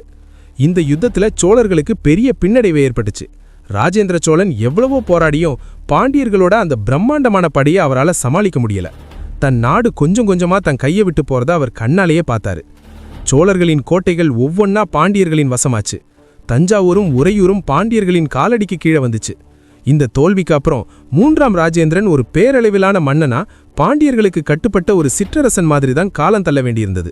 1500 வருஷமா இந்த தமிழ் மன்ன ஆண்ட கடல் கடந்து சாம்ராஜ்யம் அமைச்ச அந்த சோழ புலி இப்போ ஒரு கூண்டுக்குள்ள அடைப்பட்ட நிலைமைக்கு வந்துருச்சு. கிபி 1279ஆம் வருஷம், அதுதான் சோழ வரலாற்றின் அந்த இறுதி புள்ளி வைக்கப்பட்ட வருஷம். சடையவர்மன் சுந்தரபாண்டியனுக்கு அப்புறம் வந்த 1ஆம் மாரவர்மன் குலசேகர பாண்டியன் காலத்துல சோழர்களோட அந்த மிச்சம் இருந்த அதிகாரமும் பிடுங்கப்பட்டது. ஒரு இறுதிக்கட்ட போர்ல 3ஆம் ராஜேந்திர சோழன் முழுமையா தோற்கடிக்கப்படுறாரு. அதுக்கப்புறம் வரலாற்று பக்கங்கள்ல ராஜேந்திர சோழன் பத்தின குறிப்புகளே இல்ல. அவர் என்ன ஆறாரு, போர்க்களத்துல உயிர் விட்டாரா இல்ல நாடு கடத்தப்பட்டாரா, இது இன்னைக்கும் ஒரு புரியாத புதிர்தான். அந்த போரோட முடிவோட சோழ பேரரசு அப்படின்ற அந்த பிரம்மாண்டமான சாம்ராஜ்யம் அதிகாரப்பூர்வமா முடிவுக்கு வந்துச்சு. சூரிய வம்சம்னு சொல்லிக்கிட்டு அந்த புலி வம்சம் தன்னோட இறுதி மூச்சை விட்டுட்டு வரலாற்றுல ஒரு மௌனமான இடத்தை பிடிச்சது. ஆனா மக்களே, ஒரு பேரரசு மறைஞ்சிருக்கலாம், ஆனா அவங்க விட்டுட்டு போன அந்த அடையாளங்கள், அது சாகா வரம் பெற்றது. சோழர்கள் மறைஞ்சாலும் அவங்க கட்டின அந்த கல்லணை இன்னைக்கும் காவிரியை அணைச்சிக்கிட்டு நிக்குது. அவங்க எழுப்பிட அந்த தஞ்சை பெரிய கோயில் இன்னைக்கும் வானத்தை பார்த்து சவால் விட்டுக்கிட்டு இருக்கு. அவங்க போட்ட அந்த தாலுகா பஞ்சாயத்து நிர்வாக முறை தான் இன்னைக்கும் நம்ம கவர்மெண்ட் ஃபாலோ பண்ணிட்டு இருக்கு. சோழர்கள்லாம் வெறும் போர் வீரர்கள் மட்டும் கிடையாது, அவங்க ஒரு மிகப்பெரிய விஷன் கொண்டவங்க. ஒரு ஏரி எப்படி வெட்டணும், ஒரு கோயிலை எப்படி துல்லியமா கட்டணும், ஒரு நாட்டை எப்படி நேர்மையா ஆளணும்னு அவங்க நமக்கு கத்துக் கொடுத்துட்டு போயிருக்காங்க. கிபி 1279க்கு அப்புறம் சோழர்கள்ங்கிற அந்த பேரரசு ஒரு முடிவுக்கு வந்துருச்சு. ஆனா அங்கதான் ஒரு பெரிய கேள்வி பிறக்குது. உலகத்தையே நடுங்க வச்ச அந்த புலி வம்சத்தோட வாரிசுகள்லாம் என்ன ஆனாங்க? ஒரு பெரிய ஆலமரம் விழுந்தா அதுக்குள்ள இருந்த பறவைகள்லாம் சிதறி போயிடுமே, அதே மாதிரி தான் சோழ வம்சமும் சிதறி போச்சு. நம்ம வரலாற்று ஆய்வாளர்கள் சொல்ற தகவல் படி அந்த பெரிய சோழ வம்சத்தோட கிளைகள் இன்னைக்கு இருக்கிற புதுக்கோட்டை, அறந்தாங்கி மற்றும் இலங்கையோட சில பகுதிகளில் குறுநிலை மன்னர்களா மாறி போனாங்க. இன்னும் சில பேர் தங்களை சோழகர்கள் அப்படின்னு சொல்லிக்கிட்டு சாதாரண மக்களோட மக்களா கலந்துட்டாங்க. ஆனா இங்க தான் நாம ஒரு முக்கியமான விஷயத்தை கவனிக்கணும். சோழர்கள் தோத்து போனது பாண்டியர்கள் கிட்ட மட்டுமில்ல மக்களே, அவங்க தோத்து போனது அந்த காலத்துக்கிட்ட. ஏன்னா சோழர்கள் வீழ்ந்த அதே காலகட்டத்துல தான் வடக்கே இருந்து மாலிகாபூர் தலைமையில டெல்லி சுல்தான்களோட படையெடுப்பு தென்னிந்தியாவுக்குள்ள நுழையுது. சோழர்களை வீழ்ந்த அதே பாண்டியர்கள் பின்னாடி இந்த துருக்கிய படைகள் கிட்ட கஷ்டப்பட வேண்டிய சூழல் உருவாச்சு. சோழர்கள் மட்டும் அன்னைக்கு வலிமையா இருந்திருந்தா தென்னிந்தியாக்குள்ள இந்த அந்நிய படையெடுப்பு அவ்வளோ சீக்கிரம் நுழைஞ்சிருக்கவே முடியாதுங்கிறது தான் கசப்பான உண்மை. டிஎன் இன்ஃபோ நேயர்களே, சோழர்கள் மறைஞ்சாலும் அவங்க விட்டுட்டு போன அந்த நிர்வாக முறை இருக்கே, அதுதான் இன்னைக்கும் இந்தியாவோட பல பகுதிகளுக்கு ஒரு ரோல் மாடல். அந்த காலத்திலேயே குடவோலை முறைப்படி தேர்தல் நடத்தினவங்க நம்ம சோழர்கள். இன்னைக்கு நம்ம பேசுற லோக்கல் பாடி எலெக்ஷன் அன்னைக்கே சோழ தேசத்துல அமல்ல இருந்தது. அது மட்டும் இல்ல, சோழர்களோட அந்த பிரம்மாண்டமான கப்பல் படை இன்னைக்கு இந்திய கடற்படையே தங்களோட இன்ஸ்பிரேஷனா ராஜேந்திர சோழனை தான் பாக்குறாங்க. ஒரு தமிழ் மன்னன் இந்திய பெருங்கடலை தன் கட்டுப்பாட்டுல வச்சிருந்தான்னா அது சாதாரண விஷயம் கிடையாது. அவங்க கட்டின அணைகளும் ஏரிகளும் இன்னைக்கு 1000 வருஷம் கழிச்சும் விவசாயத்துக்கு தண்ணி கொடுத்துக்கிட்டு இருக்கு. கல் அழியலாம், மண் அழியலாம், ஆனா ஒரு இனத்துக்காக செஞ்ச சேவை அழியவே அழியாது. இந்த தொடரை ஆரம்பிக்கும் போது கரிகாலன் காலத்துல அந்த சின்ன கோட்டைக்குள்ள இருந்த சோழர்களை பார்த்தோம். அப்புறம் விஜயாலய சோழன் வந்து அதை ஒரு சாம்ராஜ்யமா மாத்தினாரு. ராஜராஜனும் ராஜேந்திரனும் அதை உலகமே வியக்கிற உயரத்துக்கு கொண்டு போனாங்க. கடைசியில மூத்த குலோத்துங்கன் ராஜேந்திரன் 3ன்னு ஒரு வீரமான போராட்டத்தோட அந்த பயணம் முடிவுக்கு வருது. சோழர் வரலாறு அப்படிங்கிறது வெறும் போர், ரத்தம், கோட்டைகள் மட்டும் இல்ல மக்களே, அது ஒரு தமிழனோட தன்மானம். உலகத்துல எத்தனையோ சாம்ராஜ்யங்கள் வந்திருக்கு போயிருக்கு, ஆனா மக்கள் மனசுல 1000 வருஷம் கழிச்சும் ஒரு அரசன் வாழ்றான்னா அது நம்ம சோழர்களா மட்டும்தான் இருக்க முடியும். இன்னைக்கும் நீங்க தஞ்சாவூர் பெரிய கோயிலுக்கோ இல்ல தாராசுரத்துக்கோ போனீங்கன்னா அங்க இருக்கிற ஒவ்வொரு கல்லும் உங்ககிட்ட பேசும். அந்த உளியின் சத்தம், அந்த சிற்பிகளின் உழைப்பு, அந்த மன்னர்களின் கர்ஜனை, இது எதுவுமே சாகாது. சோழர் வரலாறு அப்படின்ற இந்த பிரம்மாண்டமான பயணத்துல கடந்த 14 எபிசோடுகளா எங்க கூட தொடர்ந்து பயணிச்ச உங்க எல்லாருக்கும் பெரிய பெரிய நன்றிகள். ஒரு தமிழனா நம்ம மண்ணோட உண்மையான வரலாற்றை தெரிஞ்சுக்கணுங்கிற உங்க ஆர்வம் தான் எங்களை இவ்வளோ ஆழமா தேடி எழுத வச்சது. இந்த தொடர் உங்களுக்கு பிடிச்சிருந்தா லைக் பண்ணுங்க, உங்க நண்பர்களுக்கு ஷேர் பண்ணுங்க. முக்கியமா அடுத்து நாம எந்த தலைப்பை தொடரலாம்? பாண்டியர்களின் அந்த பழிவாங்கும் வரலாறா இல்ல கலைகளின் பிறப்பிடமான பல்லவர் வரலாறா? உங்க மனசுல என்ன தோணுதோ அதை அப்படியே கமெண்ட்ல சொல்லுங்க. நம்ம மண்ணோட உண்மையான வரலாற்றை தெரிஞ்சுக்க தொடர்ந்து டிஎன் இன்ஃபோ சேனலோட இணைஞ்சிருங்க. மீண்டும் ஒரு புதிய வரலாற்று தொடர்ல உங்களை சந்திக்கிறோம். உங்களிடமிருந்து விடைபெறுவது உங்கள் டிஎன் இன்ஃபோ. நன்றி, வணக்கம்.